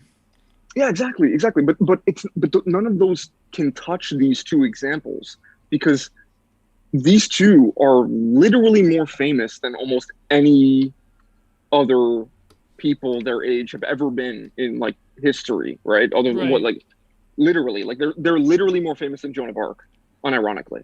They're more famous than any person than most people that have ever lived, right? So it's this you have the paranoia of people manipulating you and wanting to use you for your fame, your money, and your talents or whatever, right? And the way in which that skews your mind and the way that your development and the way you think about people, the way you relate to people. And then on top of that, think about the unending amount of abuse that these kids take from just the average person who knows literally nothing about them at all, right? I don't care if people think Justin Bieber's music sucks or they think he's gay or whatever stupid thing. It doesn't matter. But the idea you like Justin, you say Justin Bieber, called, I say Iron Maiden. That exactly. Like these people, right? Like, but it's like the idea that being called an F slur by millions of people every day. It's literally like the PSA, the youth PSA, where like the kids are going in the hallway, they're running up to you, like it's every school. It's like times fractally infinite version of that, right? Every school before 2016. Yeah, like, literally, right? So I think that's something to keep in mind when you think about how these people act and the way in which we often think. They're bad people, or they're I don't agree with them, or they're something that's detrimental to society or whatever. Like these kids have no obligation to be anything. They're just trying to do like a job, I guess, and they were kind of forced into it anyway. And ultimately, it's destroying them more than it's destroying you and your society. And people still treat them extremely unkindly. So I think it's always fair to look at the effect that these things can have upon the people that you are currently finding yourself at odds with, right? Not to give the eponymous Cantbot too much credit, but at the same time, like I can't imagine if he's actually taking abuse like that. There's a reason why he is so fucked quick up, to quick to attack and like so vicious and it's seemingly cruel because that's what he feels he's being treated with, right? So I didn't Do feel unto like I was others what has being- been done to me. I didn't feel like I was being particularly mean to him or anything. I don't think you were either. I'm not saying No. that you were. That's not the point. The point is that if he even suspects, he will automatically pounce because that's what he's been conditioned to. If he's telling the It's a truth, threat response. right? It's like, Well, it's the Yeah. same thing, would you say, in the furry community? Because like that guy that we had on for the furry stream, it did feel like the very moment there was a revelation that one of our speakers labeled himself as an anti-fur. The fact that he said the word anti-fur was just like, that's it. I You're can't be evil. part of You're this Nazi. anymore. Yeah. yeah, you want to kill me? You want to kill me? It's like, what? Relax. What? I just want you to stop being a degenerate. It's not to say like stop. Listen, Like, it's I'm not not- that I want to kill furries. I just don't want furries to exist anymore on this planet. That's say make of that what you I don't want to kill them. I want to genocide them. Is what you just There's said. peaceful, In Minecraft. peaceful Minecraft. genocide. In Minecraft, As in Richard Minecraft, Spencer in in Minecraft, as Richard is Spencer what I- says, peaceful genocide. Of This is my opinion on furries, right? It will always be this. It's, listen, if you don't want to be human, why should I treat you as such? It's like again, it's No, like but I literally don't think they after want that to be. stream, But they don't want to be an animal. Okay, go on, Chia. when after They that don't want to. They stream, certainly don't want to be a person. They're like, I'm a wolf. yeah, that's You're what fucking not. ZHP. I remember ZHP said to me after this, or tweeted at me when I said that I can't believe there's such a high percentage of furries who are also what was it? What did I Satanists. say? Yeah, Wait, was it Satanists. Yeah. Yeah. And then ZHP is Hey, like, Spoonie. you mean to tell me that people that want to escape the corporeality of being a human also worship Satan, the symbol of corruption? Wow, big shocker there. I'm Yeah. like, Yeah, the denial of natural of what is reality, Yeah. naturality, the natural order, all of it, right? It's like that one- inherently that energy. I it's just like don't that get it. one. Who Yeah, me is neither, that? brother. No, but I do have Oh, a sorry, question guys. about that though. I am kind of curious here. When it comes to the denial of the natural, where would the line be drawn as far as if you were living in a village somewhere and people were dying from a preventable disease and then somebody created something that would stop it? Like, would that be considered to be like denying the natural process that, you No, know, like, but I mean, No, I think pretending that you're a fucking wolf is denying that this is not the Yeah. same thing. no, I have a good Somebody answer bringing for medicine. this. I but who agree wants- that that's a slippery. That can be a slippery slope. But the idea that Intelligent I don't want Duruma? to take medicine Oh, yeah, or what's something up? like that is the same. It's just I not. mean, It's not I the think, same. I think I was Yeah, gonna it was say, Drew, you had a point? I think the really obvious thing is that like it's a super interesting point to be like, why should I treat you like a human? It sounds like an edgy joke or whatever, but like the reason why they don't want to be a human being is in large part because they want to escape the structure and responsibility and behavior and everything that's expected of a human being. And like you could easily argue that those very things are a large part of the reason why you are afforded what you are afforded in terms of like I'll treat you like a human being to begin with. So like you could easily say that. But isn't that also what artists do? Don't artists escape in their own way by, like, I'm creating this world right now? Aren't I, in a way, escaping the world of whatever exists? in a sense, but I think when No. Yeah, but that's maybe complicated. it's not a denial of humanity. If anything, it is a an further, affirmation. yeah, an affirmation of humanity. You are bringing humanity think- through. You are Yeah. pouring it through yourself. It's The furry is complicated. one who is attempting to escape humanity, attempting to break away from it because they either hate it or find it repulsive. It's a or Well, they then, don't then feel let me like- ask you yeah. this, just to be a No, devil's Lovelette, advocate let for... me- Okay. No, okay, go ahead. You go ahead. Then I have a long. Okay. So, just to be devil's advocate over here, when they're furries, for the most part, it's not like they're just crawling on all fours and farting Yiffing and and- pooping. Yes, they're still, like, I at mean, least they in their are, story. though. They are. Okay, but they are. Amazing! It's almost like they're human beings, Okay, and they can't but do anything about it. they do have, like, let's say they have a furry comic. That It's furry spinal comic, catastrophism. wouldn't Only just be- furries realize spinal catastrophe. Sorry, if you were a theory cell and you've read Urbanomic, you know what that means. Only furries have realized spinal catastrophism. Go ahead, Lev. I'm very Okay, sorry. so in the, let's say there's a furry comic, and in that furry comic, it's not like it's just about an animal that lives the life of an animal and dies the life of an animal. dies like an animal. What it usually is a story kind of like, I don't know, like Disney's Robin Hood. We could say like that's like the original inspiration for a lot of the furry designs based on the way that they had the morphology of human and animal, but that was the story of Robin Hood. It had the king, it had Robin Hood. Anthropomorphic. Yeah, it was That's not the same anthropomorphic, thing. just like all Yeah. the other legends. But the point that I'm trying to make here, to be devil's advocate for a second, is that in the world that these furries create, they still end up, at least within the comics and animation and whatever like they're into, they retain a lot of these old school fairy tale motifs. That doesn't really go away. They probably put a lot more sexuality in their own work regarding it, but it's still something that anchors the work to a certain extent, because it isn't just a bunch of animals pooping and peeing.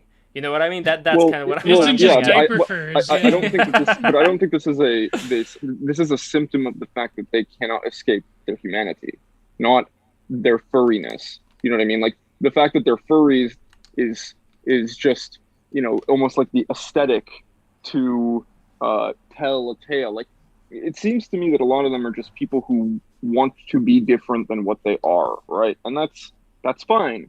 Everybody sort of has that to a degree, unless they're perfectly happy. But it doesn't just go; it goes beyond that to a degree. Most of them become misanthropic in a way that is like, you know, not. It's not like humans are bad because we do bad things. It's like humans are bad because they made me upset in my hometown. I got bullied, and now I want to be a dog, or like because it makes me feel better. And it's I like, think, again, like- Lev, I don't think there's anything wrong with furry artists and people drawing furry shit and whatever. Just do whatever you want. I don't care. The point is, stop pretending that you're a dog. You're not a dog. There is a lot of People. there's You a could lot of say years this of fucking trauma from Tail to go to the millennials, like store. pretending to be things like emos and dog Other kids or- kin. Yeah, or like other kin are another level. Like that's like with a the wolf full-on- people came about the emo times. remember that Wolfie news Blackheart, segment. Wolfie Blackheart, R.I.P. Wolfie Blackheart. Apparently he The killed news himself segment. or killed himself. Well, to Remus's point, there was this girl who was an SVA. but I had a and- longer. Just go real ahead. quick, and then there was a girl in SVA, and she's a really nice girl. Much respect to her, but she also really identified with the wolf. And my mistake was that I said, I mean, look, it's cool. Like, you like wolves. Some people like robots. But it's like to her, that was kind of, that was a little bit insulting, because it was like I was equating her connection with the wolf to somebody being into like robots or Gundams or whatever. It seemed like Is she it was going to try to pretend that her spiritual connection to a wolf is different than somebody's spiritual connection to a fucking Gundam? It's the same. It's the same thing. It's literally the same thing. It's just that she thinks that hers is more valid because it's hers. So that's what. Like I can get her being insulted by it, but it doesn't make any sense. I'm not sitting there being like, you're stupid. I'm saying, yeah, I get it because other people do things like this. Cool. And It's she's a like, way no, of dealing you with don't trauma. understand. Yeah, seemingly. Yeah, But but can you do be you- power, do like you- Potomac. can you be a You know- furry and not be traumatized? Well, they have other but that's the thing. That should be a panel, They have by the other way, at the things furry too. Like, convention. most Seriously. of them are trans and gay and Yeah. Well, just imagine that panel which says, "Can you be a furry and not be traumatized?" We will ask the expert. But you had something to say, Drew, and then I have the point about Yes. identity. Oh, I think I forgot what I was going to say. Oh no, but Love okay. Then, my point to answer Lev's question would be, if there was an illness and then the cure came along, I think the difference is that when it comes to a physical ailment, it doesn't form your identity to the extent that it is a true self that is a mark upon your soul. Now, some people would say, well, it's complicated because now when you talk about things like clinical depression, schizophrenia, autism, certain behavioral issues, then people would say that they do have a thing that is a mark upon their soul in terms of it creates a unique character. I remember Chris Chan back in the day got into trouble with someone. Was it Chris Chan or was it about like the autism? If there was a cure for autism, would you take it? But then people were like, no, it's part of my identity. And then I remember like, I see this with blind people. No, I know this with deaf people. Yeah. Like, but Who I was like the being other deaf. lolcow? What? The British lolcow that's is like a degenerate, talks about evil the right-wing Nazis are. Again, Godwinson did a documentary on him. Gordon Johans, yeah. Johans, yeah. He had this thing with this trans friend of who's the guy he worships, Jim Sterling, where he gave him this like fanfic, this fanfic, and it was like about how this like really weird, strange sci-fi thing where you have this ritual that turns you into an actual woman, but then it's like this person blocked Johans because this person said that it would make you into something you're not. So you wouldn't be trans, you would be an actual woman or an actual man, whatever. But the point being is that when it comes to these issues of you having what to most people is a disability, such as being deaf or being, well, I don't know, is autism a disability? Yeah. Like, I don't want to... It can be I'm not being ironic, Socially. by the way. It's a social disability. A social disability, yeah, exactly. So... Not a physical one. But yeah, no, there was no way to argue that being deaf is not a fucking disability. I'm sorry. Right. So I would say that's different. Deaf people have their own culture. Like yeah, they do. Yeah, like of course. I'm fluent in BSL, and it's one of the... Really? Yeah. Wow. And it's one of those, like, it's a world that I've been able to peer into from the outside looking in, and it's completely different. Like deaf people have their own like TV shows and you know, stuff like that. It's not just subtitles, it's like people signing within the show. There was a it's designed for them. I can understand that, but Yeah. but dude, Is there a member of it's your still family that's ultimately deaf? coping. It's still ultimately I picked it up coping with the fact kinda that they accidentally. can't hear. Oh, wow. Right? It's like saying that paraplegic culture is ramps. It's like, no, dude, it's Right, it's but what There is a culture and aesthetic around, like, if people that grow up with disabilities. I remember in Canada here, like, we always integrated people with Down syndrome, and we had like those videos of snoozling rooms and things like that. And but that being said, in terms of like the difference between that and an identity that you take up that you claim to be your own, such as being a furry, then it's like, I think, like, first of all, not to say that Lev is doing this, obviously, but in terms of a thought experiment, I mean, to compare someone that is a deaf person to a furry, I mean, I don't know who I'm insulting here, the deaf person or the furry, right? Like, it's like, I think that when you talk about identity in terms of something that you're ostensibly consuming, right?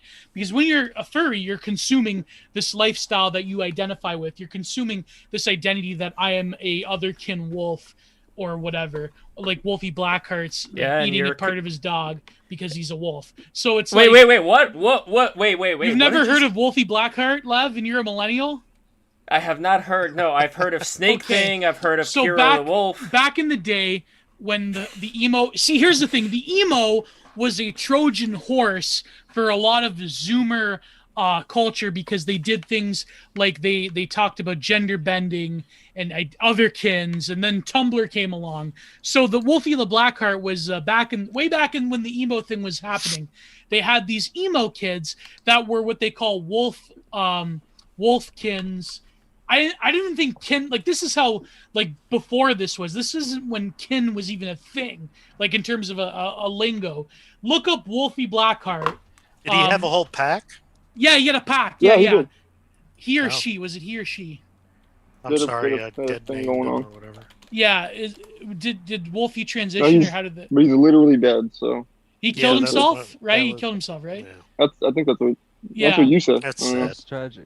Yeah, but so the news actually profiled this pack, Sure. and it became big. Like, this was when I YouTube remember was that first shit, yeah. becoming popular. Wait, you remember that? Oh yeah, Oh there yeah, you go. yeah.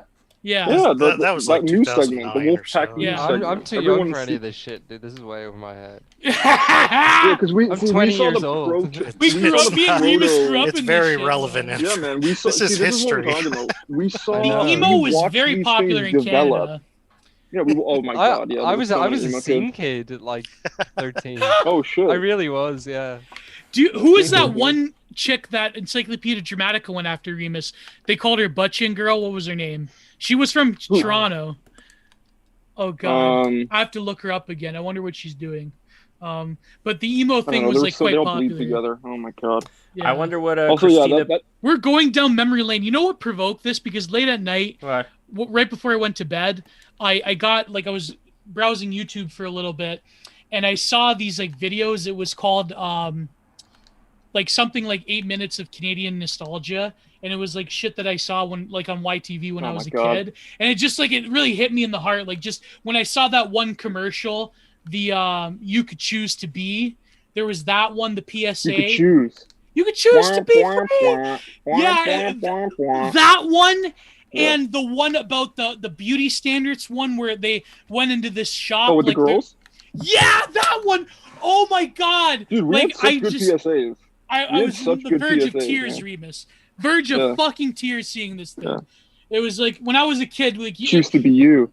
Yeah, choose to be you. Exactly. And then, of course, Canadian millennials grew up and they said that, well, I choose to be me, meaning I could like transition and take these hormones. Yeah. What is this thing? You got to send this thing to me because I will send this. Yeah, you could. Yeah. It was this PSA, this millennial. Aiden cut me in half again. Yeah, Billy cut me. Yeah. Wow. So All we had was Canada. anti-drug ads. That's about Oh, it. the we didn't do that shit. I don't think remember I the ever saw an claymation anti-drug one? ad. All of our ads were designed around making you not treat people like shit. Oh, Yeah, really? pretty much. Yeah. That's not how Americans operate. Yeah, choose. You guys is... are like, hey, this is American PSA. Hey, you see those kids doing drugs over there? Kick the shit out of them. Put them in a private prison now. Call the cops. Yeah. Call the my cops. God. Kick their ass. Tell their parents. Pretty But much. the ones Too we good. had were next level. Like that was they had a good aesthetic to it. I wanted to actually do a video reviewing them. I think that would be interesting. But yeah. Well, what about Degrassi? Was that popular? I never watched a single episode of Degrassi. We never watched it, but it was Drake? popular with like the Wait, when you say I always thought oh, it was popular in America. I didn't think that people in Canada watched Degrassi. No, we I had didn't other know shows. anyone. I did not know anyone. I only in my watched it entire because life that watched Degrassi. Jay and Silent Bob were in it. They had like a guest. Yeah, cameo. that's right. Did they That do was a the guest- only reason guest I thing? saw it. Yeah. Oh, by the way, So- speaking of Jay and Silent Bob, I haven't been following ever I'm putting since in the whole chat line. like our chat, but this is the one that we're talking about. What's your thing? Then the other one is I'm trying to find choose. My I'm thing, trying to find that. sound effects. Here's a T-Rex. And you proceed to Oh, by the way, we have a do question. We have a question from Damn, King man, I'm on the verge of tears, man. Thinking I know, Oh, I love man. it. I love When I it, was a brother. I kid. love it. Oh boy. We have a Beautiful. comment. We have a comment Hours from of King YTV. Paint. By the way, can anyone link me a reading list? By the way, we got to make a reading list, guys. I mean, we have a lot of Dude, books it's that gonna we be know. like 14,000 years long. Like you're never gonna be able to read all the shit. Oh, that's gonna be on that Remus, list. do you remember the walk away one with the bully? Just walk away. Yeah, and it's like the bully where alone, he's- and it's where he's like punching nothing. Oh my god, I used to know that thing. Like I could recite it to you. Me and my Yeah. friends would quote it as Yeah. a joke. It was like, Oh, I found that one. I just found that one. the what thing does about he say? the thing about the anti-bullying one that like in come on, Canada I'll we take were all you exposed guys to. on. Yeah, it was so stupid because here's the thing: in real life, bullies are the popular kids. Okay, that's Yeah, bullshit. literally. That they're really like traumatized, and it's like they're just Bu- like bullies were not that. They No, were, they're in Canada, getting bullies abused were by just their the dads kids. and their moms. Yeah, the cool like, at kids who home. Yeah. made fun of you. That's how it worked. yeah, it wasn't like I mean there is some bullies that get abused by their parents, and it's like do unto others Yeah, what of has been course. done to me. But Hurt in people hurt people. actuality. Like the vast majority of bullies, they're just popular kids. So the They're just commercials popular totally females. real. Like, Yeah, it's so Just funny. football That's players, like that's the Nietzsche slave morality thing, where it's Yeah. like the only in the end, the bullies are actually the ones who really suffer. That's supposed to be like the cope for everybody. Yeah. Yeah, but it's definitely not. See, this is what I did with bullies when I was in high, and also you didn't see a lot of physical bullying. At least when I was growing up, I didn't see a lot of physical bullying. I didn't see kids getting beat up or anything like that because There was only a I don't know, we few all- kids that were like the sin eaters of the school that like they got Yeah, bullied all the yes, time. yes, they would be But- the like omelas, like This- but like they're Yeah. inflicting it. Yeah, it's I don't think there I got bullied like sometimes, but it wasn't like I was weird because I didn't have like a quote unquote clique. I guess because of my like family or whatever. Everyone like knew who I was. So it was Wait, was your dad in the mafia? What are you talking about? Your family, no. whatever? I mean, come on, come on, construction and the mafia. No. Ran the city. The thing is, all my friends' parents knew my old man. They all grew up together, so it's like we grew up together, sort of deal. So I never had like a select like group that I hung out with. I was basically like a nomad, which is a good thing because I never really got bullied. Like I was always paid respect. But it was and that's bad why in the you sense didn't I get didn't mad. have, like, a You were a nomad, meaning you didn't get mad. Yeah, because nobody was bullying you. Well, no, I had some incidences, Nice but one. like really, it's kind of a mixed bag because like you don't really have like a group you like strongly identify with. But like I could hang out with nerds one day and hang out with the popular kids the next. But it was just like I was more this way in high school. I was a theater kid though. So wow! Not in the most obnoxious way. I just our theater group, our theater class, like our theater program at my high school was actually really good. Yeah, our teacher was super closeted homosexual. It was very obvious that he was gay, but he was a really cool guy. A really good teacher too. Yeah. I don't think many of the kids that came out of that critiquing. program were gay though. Unironically, like very few, very This was few. before the gay kids in theater class was a thing. I think. Yeah. It was Yeah, like, no, before it Tumblr. was literally just obnoxiously loud children. That's what theater classes used to be. Just like kids that liked attention. And When I was that's a it. really young kid, I went to theater school. I went to Carousel Players, believe it or not. I never did it.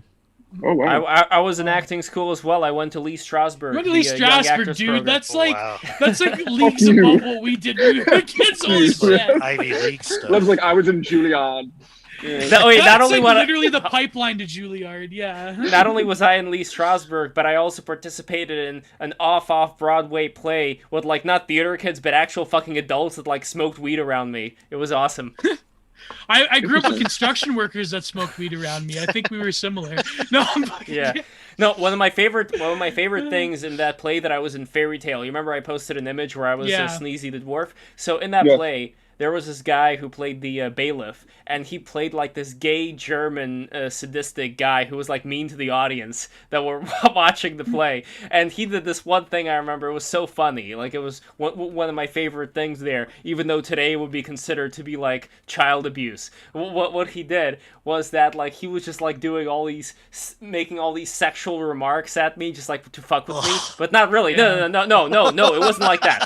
It wasn't like that. He was completely straight, but he was like playing a gay guy. He was playing a gay guy that would just like come on to people. And then I said also jokingly, because I thought like if you keep going, you know, I can call the police on you. And what he did then, this was so amazing. I mean, fuck, this is such an amazing memory. He sat up on the stool. I was like, I had the knee things on, you know, because I was a dwarf, so we were walking on our knees. So I had my little knee pads on, so I was like down, like I was just looking up at him like this. He sat on the chair. He spread open his legs like in the V shape, like spread eagle. And then he pointed at his crotch and he said, "The phone's right here. Call the police." Holy shit! Whoa. Dude, That's a power move. This was Leverage backstage. being This guy groomed is by a theater crazy. people. This guy is a very Peter Berlin-esque figure. Oh god. Oh, What What was that happened? name? What He was happened? Oh wait, one last thing, real quick. There was this other kid who was in Lee Strasberg who wanted to see the play, and he was like fucking around, like he was heckling during like the time when the bailiff was like calling people's names, and then he said to this kid, he said like in the thick German accent, he said, "I remember you. I will find you on the streets. I'm gonna kick you in the nuts." Lev, what That's was incredible. the person you met? I said on Twitter. It was an animation I grew up watching. You met the guy that did it. Oh fuck, what was it? This was like a few months ago. I forget. Animation. Wait, hold on. Okay, so I know Bill Plimpton. It wasn't Bill Plimpton, right? No, I know that you met who did Courage the Cowardly Dog. Oh, John Dilworth. Yeah. Yeah. But anyways, what was I saying? Well, who were you thinking? Which animation were you thinking God, about? it was like I have to look it up. It was like one of these Canadian ones. But I think like it's really interesting. Chris. Oh, I think I know who you're talking about. You're talking about Chris Landreth, aren't you? What did he do? So he won the Oscar back in the day for a short film that he did. Oh, no, that was the director, sorry. And who also won the Oscar for a film he did about this guy, Ryan Larkin. You're thinking of Ryan Larkin, I'm pretty sure. Yes, Whoa, Ryan, whoa, yes. yes, Whoa. Ryan, Yeah, yes. that one. What did he do? When I was a kid, oh my God, dude. When I was a kid, I was at my grandparents' house. I was waiting. They were doing a barbecue. And I would always watch local, because they had shit cable. So I would watch like local access. I'd watch TV Ontario. And that's when I saw this, like, I talked about this in my article back in the day about cyberpunk, where I saw the first time I ever knew about Second Life was from this like science show that was on Remus. Do you remember this popular science show on TVO where it had like the animation of like the blood vessels and all that? I think so. Yeah. TVO was the boring channel. Yeah, And yeah. YTV was the fun channel. Yeah, I mean, then that's what I was a cartoons Teletoon kid. That was my thing. did. Oh, you were Teletoon? All right, yeah. 45. Good. Yeah, But good yeah, channel 45. But when I was a kid, I watched they would do like short films and from the National Film Board. So for Yeah, I was just Americans, supposed to mention that shit. yeah, Sorry, for Americans, no, Daruma, yeah. So for Americans Oh. who don't believe in public broadcasting, NFB. the NFB is like they used cat to came make good back. shit. I met a lot of NFB people at the Ottawa Yeah. Animation Festival. And Did Ryan Ryan was Larkin this. do experimental animation, like paint on film and stuff. Yeah, they would. Yeah. Because they were the only ones that would give you money to actually do like experimental stuff. So Ryan was this first, I believe, one of the first digital animations. Yeah. Back in like 2004, I want to say. And when I was a kid, I watched this, and it was like he talked about like how like his lifelong trauma was like it would take away a part of him. So it was like this really crazy like morph stuff, and Yeah. it was like half 3D, and it was really great. Like when I was a kid, I watched that on TVO, and I was like, man, I was like half terrified, half blown away. But and he died, unfortunately. I believe he died of cancer. Oh, And he was also a homeless guy for Yeah. some time. Oh, did Yeah. they make a short film about him? Yeah, that was Chris That was Landreth. the short That's film, why. Okay, yeah. yes, but they yes. also made a documentary about him. But it's like a National part Film Board. animated short film. Like Yeah. And I think he did like really big ones back in the day too. Like he actually won like Hollywood awards and stuff. Yeah. for- He was. Yeah. I think he had schizophrenia or something. But, Yeah. But yeah. even like his early pencil tests when he was just like an 18-year-old or whatever, Mm. it was all on ones. If you're familiar with that term for animation, but it's like. So it's like 24 drawings a second, and they were just so intricate and like, they kind of remind me of Felix Colgrave a bit. Mm. But yeah, it's very artistic and kind of psychedelic. Oh yeah. Yeah, I think he was a and real that's what he hippie. won awards for. Yeah. But you were saying, Daruma, you remember this Well, nostalgia? my favorite were these really like kind of kooky cartoons, like the cat came back, Yeah. and Yeah. and like the big snit, and I think there was like one about What like, about the black Chris fly or something. Chris Hinton? Yeah, Black Do you remember Fly. the That was Chris Jersey? Did Hinton. you watch that in school? The Jersey? The Jersey. I don't know about that one. I don't remember. That was where everyone had a Montreal Canadiens jersey. Oh yeah, of course. With the Maple Leafs like fucking Wait, Maple wait, wait, Leafs. wait, Oh wait, yeah, wait, yeah. wait, And wait, you wait, have wait, this wait, wait, fantasy, wait, wait. like, oh, that's so Yeah. crazy. Wait, how many Canadians are there right now in this chat? I'm Canadian. 2. Yeah. Wait, Well, Gio. Remus grew up in Remus. Canada. So. Yeah, so 3. We have Oh, I 3 am Leafs. Canadian. Wow, I amazing. just live in the U.S. Yeah. Yeah. Yeah, exactly. I Born and was raised, boys. I was only Great White North. exposed to those films because of like animation festivals in the U.S. Yeah, same yeah. here. Spike and Mike's animation festival. And, R.I.P. Mike. I don't know what Spike's up to, but that that giraffe hat that I showed you the picture of me wearing, that was Spike's hat. He just Oh. gave it to me to wear. I think For a it's bit. like it's interesting when you're like when you're a millennial, and this goes to like the liminal space thing. But like if you were a Canadian millennial, you have like a lot of the American shit, but you also have like stuff that you grew up with because you're Canadian. And I guess like if you grew up in the UK, it would be different, right? Like Anglosphere media. But at the same time, I feel like the whole thing around like you're watching something that you shouldn't at late at night on television. You'd like sneak out of your room. Yeah. Like I remember when I was a kid, I used to. It was the first, I believe, it was the first few seasons of Steve Wilkos, and it was on Global at like 1 a.m. And so I would stay up all summer, like just to watch fucking Steve Wilkos go nuts. Yeah, and, yell at people and like yeah. throw You chairs. want to hear something cool? I've been go to ahead, a Remus. Steve Wilkos taping. I did you too, went actually. to one? I did too. Wow. I've in been to Chicago. one, dude. It was so intense, though. Holy shit, man! Because it was about a dad who was accused of molesting his daughter by the mom, and she lied. Dude, I've never seen a crowd erupt like that, man. We were like, yeah. I think I saw that it was so one. vindicating for this old dude to just fucking. It was recent. Yeah. The last I may have seen it. Yeah. 5 years. Yeah. It was I used to be interesting. pretty It was- intense into Steve Wilkos, but Dude, Springer, the crowd for Springer is apparently just a complete shit show. Like, it's insane. Yeah. It But, must have been what do you was remember like the a, one? You know what's funny? We were talking about the other day. These slew of articles that were coming out about. Do you remember the one with the daughter and the father? Remember, Remus? It was like 4-parter one. That was pretty crazy. But no, 4-parter? yeah, they had Yeah, 4 yeah. episodes based on this daughter that was in a relationship with her biological father. Oh It my was- God, Jesus Christ. Yeah, and this well, was isn't like 2011. incense getting Yeah, it's getting pushed Yeah. now. It's Yeah, they're like, oh, advocates. Who the fuck is advocating for incest? yeah. Who is doing that? Whose But job this- is that? Stop. White sage incest burners. Ambla.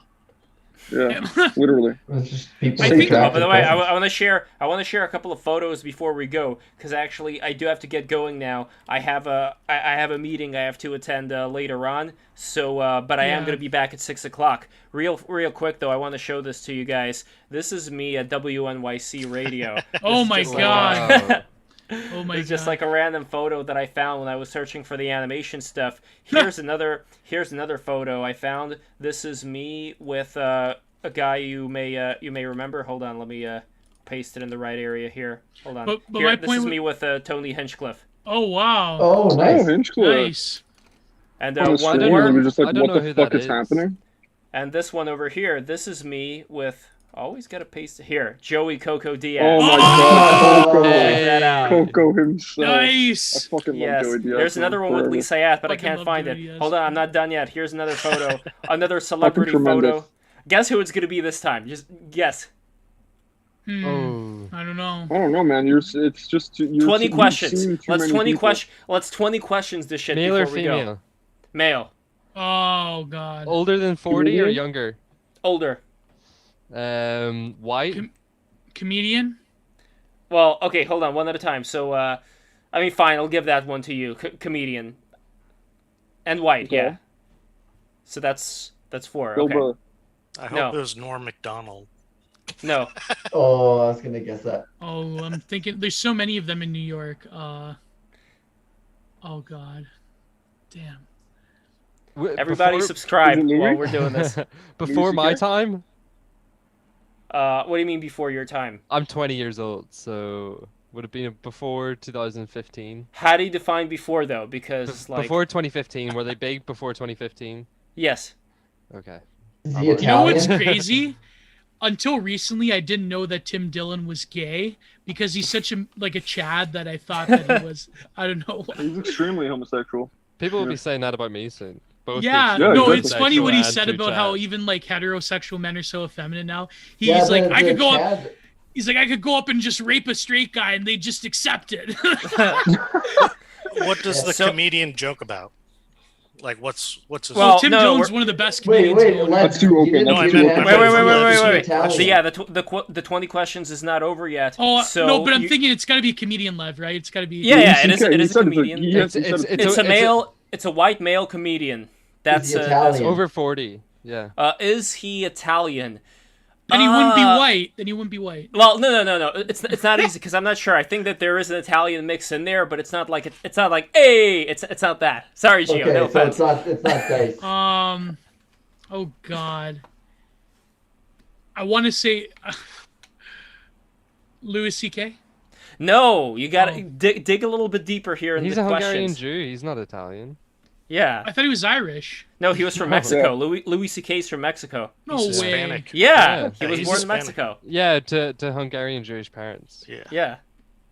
Oh my God! Wow, I didn't know that. Yeah. I always assumed he was Irish. They fled to you Mexico learn- in the they fled to learn something Mexico new in the every day. 20s. Well, we know that Irish are the. Never mind. Okay. Yep, it's true. Yeah, you can't It's say true. that. Okay, so there's like 14 questions left, and you just don't just say the name of comedians, because there's like so many comedians out there, it doesn't make any sense. You have to narrow it down by certain, I don't know, like be clever about it. Like think of how exactly can I narrow this down. Is he crude or clean comic? Crude. They have to be yes or no questions. Oh yeah. Oh, Well, I- you said is he crude? That was the first thing you said. Well, and I it said yes. eliminates Gary Yeah, Gutfield yeah. because he's not white, so it's Do you say he is Greg crude? Gutfield. Yeah, he No, yeah, well, crude. no, sorry, Godfeed. I meant Godfeed. No, Doug Stanhope. is it No, Doug Stanhope? stop saying the name of comedians. You're not ready for that shit yet. Was he big in like? I want to know what was the '80s his biggest decade? No. Oh, what do you think? He met Andrew Dice Clay? No, Dice I know he didn't because he doesn't go hey. But Hey. okay, Oh, Oh God, is it an actor too, Lev? Yes. Yes. Oh, Technically man. yes. Technically yes. Joe Rogan? I don't know. No. no, Rogan's Italian. Oh yeah, that's right. That's right. Yeah. Yeah. Oh my God! Just tell us. is he kind of like political? Yes. Does he have Yes. white hair? No. Gray hair? Jeff Foxworthy? I don't know. No. Foxworthy. That dirty Jeff Foxworthy. Oh, no. Ask questions about his career. Ask questions about Okay, his he's an career. actor and a that's- comedian. Yes. Oh God. Oh my, this is so tough. There's so many questions you can ask about this guy to figure this I out. feel like we're playing that one robot app. I love that guy. Yeah, with the genie. Yeah, the Avatar. G- Akinator. yeah. Akinator, Yeah, Akinator. Yeah. the Akinator, man. He You're can catch all anything. you're all Akinators now. Oh my God. Has he ever been in a Netflix special? Let me check. Has he That's been a in good- SNL? No, he hasn't. Oh God, who is an actor and a comedian that fits the bill here? Is he well known? Yeah. Define well known. Like he's not like every Tom, Dick, and Harry knows him, but he's Is got... this Owen Benjamin? No.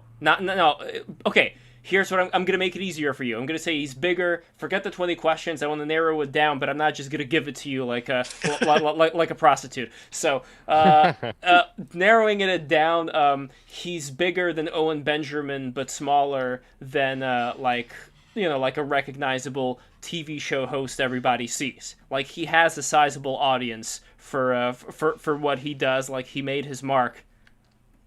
Who's the guy that does that show, The Talking Dead, after The Walking Dead?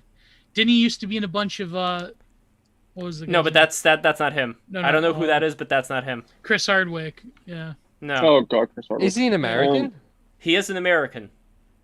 And he's not British, Titty Don, but we already established that Oh he's an God, American. this is tough. I can't believe this. Could you give us I'm one out. movie that he was in? No, okay. No, it'd be this too may be, obvious. No, this may be a spoiler, because if I give you the movie that he was in, then you would instantly know who he is if you just like Google the movie. Just because it's like Can you say the genre of the movie? comedy. That's cheating. Like a buddy cop movie or something? Wait. No. Okay, I'm gonna add a hint in here because it's not just comedy. One of his movies is both comedy and boxing. That's like a really big hint. What's the Oh, it's God. Kevin James. Kevin Was James. it Kevin James? No. No, that Kevin was an James was MMA MMA. movie, That was an though. MMA movie. Yeah. Yeah. what's the What was it first called? what's the Bring the first name Jim of his most Carrey, please no. Wait, what's what? What's the first name of his most recognizable character? Well, he doesn't have a character per se, He which just is plays also himself? another hint. Well, again, that movie's not really that well known. It's not a really well known movie. It's more of something he decided to do, I guess, for shits and giggles, because he's not really a movie guy. Like, he's a comedian. Another hint: he's a comedian, but he's not really a comedian. Like, he doesn't really do like. Yes, he's a comedian. Is he fat? No, he's not fat. He's a comedian, but he doesn't like. He does go on tour. But he's not a comedian in the classical sense. Like, he didn't go through the same comedian route. He went through a different route in order to get to where he is. He has a sizable audience. And you met Sam Hyde? Is that what you're trying to tell us? No relation with Sam Hyde whatsoever. Completely different generation. I could even say, I believe he's in his 50s now. Oh, God. Is it Carrot Top? Carrot Top. Carrot Top's political? Oh, No. yeah, that's true. Well, Again, remember, this is He not could be, somebody maybe. who... Well, this is not somebody who came up through the same circuit as all the comics did. He came through a different way.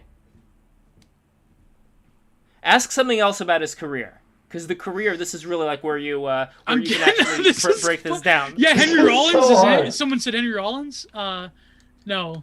No, you could break it down by what he may have done in his career. What do people do in careers in entertainment? You could actually break this down and find out who this motherfucker is by concentrating on that. Is it the kid from Brooklyn? No.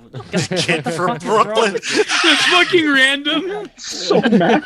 The famous No. comedian. I am How almost... dare you? I think I might as well be a comedian. I'm this close to announcing who he is, but I just want to give you one more chance as far as ask a career-related question, something having to do with career, as far as Did he what start exactly... out as a musician? No. Did he start out as a TV or movie guy? Yes.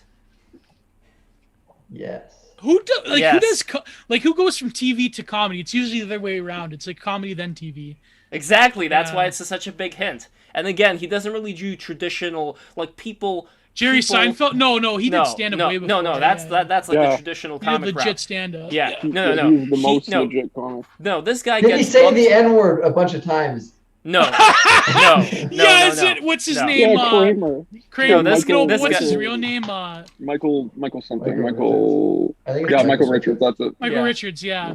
No, this guy goes on tour. He He promotes products. But he's Charlie not Sheen. like... No. And again, no.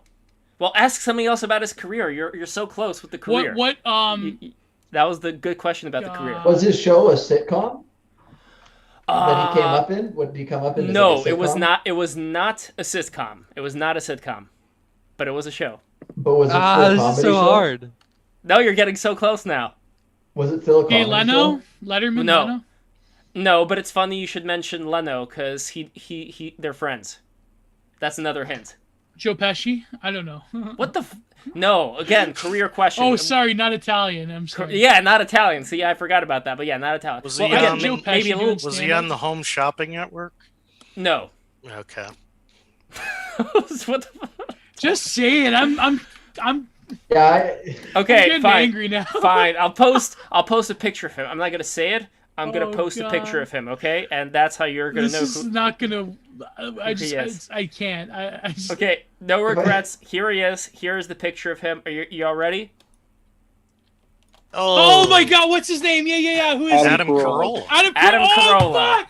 Oh! Hey, there's no lads, way how I you would doing? ever Um, guess that. You have said that you've met Adam Carolla so many times. You should have said like I Dr. keep Drew forgetting or because something. Lev says Like, he meets so Lev, many like different people. upward of 20 or 25 times you have said on the podcast that you We have met to Adam get him Carolla. on. See, that's why you motherfuckers have to pay attention to what I say because it may be No, I just don't used care for a about future. Adam Carolla. That's really what it was. Like, I would never have picked that name. Never. I would never have guessed it because I just don't. Just don't care. It's Oh my I- God. no offense Wasn't he to a him. roofer? He was like a roofer for a long time. Yeah, he was in construction. Yeah. That was like Sean Hannity was a roofer. That's why Michael Savage calls him wallbanger. No, not a roofer. He was a drywall guy. You know, a roofer would be a good name for a dog, right? Like when the dog barks, it roofs. You Yeah, know, like Rufus. a roofer. Rufus. Yeah. Here's my little roofer. Yeah. Anyway, guys, hold on. Where the fuck is the fish? Wait, You who's remember I had the the fish here? who's the one that's kind of like racist? Not racist, but kind of based in Red Pill. What's his name? Well, Adam Carolla's Not probably Adam Racist, Carolla. kind of base and red pilled. Adam Carolla's I kind was of based thinking on of the Redfield. Home Shopping Network guy. Like he always Oh, dresses up in like some cable, not Larry the Cable Guy outfit, but like he pretends to be a hardworking man. He does like a Ford pickup truck commercial. who's the guy imagine- who's the guy with the network that had Gavin on? Opie and Anthony. Yeah, Anthony Cumia. Yeah. By the way, Conscious Moss says, "Okay, I'm leaving now after Roofer." My reference. Roofer. Yeah. Okay. By the way, I don't know where my fish guy went. I gotta find him after this. And this stream is pretty much over. But I just want to say real quick that no, I forgot what I was gonna say. The Love stream that. was over Brilliant. The stream was over a long time ago. Lev actually is not streaming right now. He's not even here. He's having a psychotic break. He's not even aware of reality right now. Well, I don't even- midway. Lev, you're He's I don't know here. where my midway through He's in a falling fugue down state. while He's in a passing fugue out state. After doing P90X. Lev, there was That's no what fish. There happened. never was any fish. I'm Adam gonna Thank you for Carolla having isn't me on, real. Lev. I Oh, appreciate man. it. I appreciate you coming in here. Yeah. You gotta come I back. gotta go. Yeah, I gotta it go. was You're a nice bro, to meet man. you. You're a bro. Oh, thank It you. was very Yeah, nice to meet I'd be you. happy to come back on. Who's gonna be Oh, on the would love Pokemon that. stream? Yes, Okay, please come Pokemon again, stream. my friend. That is 6:00. And by the way, I may be running a wee bit late for the Pokemon stream. I hope not. I'm gonna keep everybody updated in the chat. What is crack-a-lack in there? But the Pokemon It's stream not like that any starts- of you fucks have anything to do anyway, so just fucking come whenever he shows up. You people don't have anything Come to on do down. anyways. Oh shit! I just got the message over here from okay, or I'm not gonna get into that right now. But anyway, guys, this is the end of the stream. I am ending the stream, but the Pokemon Wait, stream. no, before you end, Yeah. I will say for everyone out there, if you know Flight Astral does want to come on BTR. He wants to come on this. So if Yes. you're Yeah. a fan, you'll have something to look forward to because Astral's a cool Yeah. guy. He definitely wants to come on. Maybe he What can everybody argue does. for democracy. Absolutely. If he's Maybe. free on Thursday. Okay, so over if he's here, free. And here, then very on busy. Tuesday we have the absolute mega apocalyptic meeting of the mind stream. I can't wait 420, for it. dude. Part 2. Yeah. yeah, Gio, did you see the illustration for it? Yes, I can't believe It's that. amazing. Oh my god, it's It's amazing. amazing. Well, for some reason I can't. I'm right in the front I- too. I I, love st- that. I'm still like, Based. I still have the old cache for it. So let me find. But your old man, you should have got him a real picture of Paul Talon. That would have made it. But I guess. Yeah. Yeah. Well- Honestly, it is hilarious to me that he painted that picture. on his page. It's incredible. The and I fact love how that he John is takes just like the hanging out in the corner there too. Hold on, I want to make a bigger. The way this stream is going to be, I can't tell you how amazing this is going to be.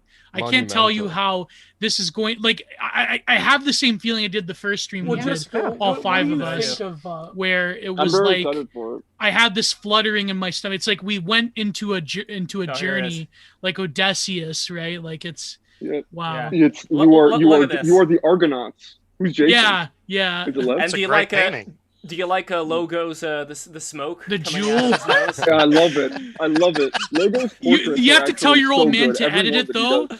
You have to Yeah. just square down the chin a bit more because it's too Yeah, much give chin him for a- logo. Give him a little bit. I love Yes. how I look kind of like Chino Marino in the fucking photo. Yes, you do, man. I love Logo's smoke Is that kind of Nick looks like Cage, a Yeah. sundog. You know, like that. Have you ever seen a sundog before? Oh yeah. No. It kinda Well, no, looks- Nick Cage is because that's Paul Town's That's Paul. avatar on Twitter. Oh, Yeah. I see. Yeah, that's All right, Paul. guys, No, this- no, Nick Cage is showing up, brother. He's gonna be there.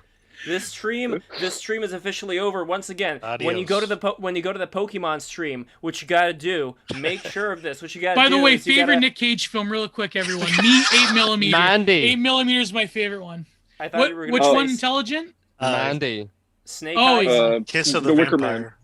Oh, Yes. Con Air, The maybe. Wicker Man times a million. Oh yeah, and subscribe to this. Wicker- Subscribe to this thing right now, LEVSTREAM. Subscribe to my YouTube channel. Watch all my animations. Have a good day, Spoonie of Salty, and go to the Pokemon stream. Make sure you are ready with your money to pay me money, so I'll keep playing Pokemon. That is the key. That is the key. All right, guys, take care.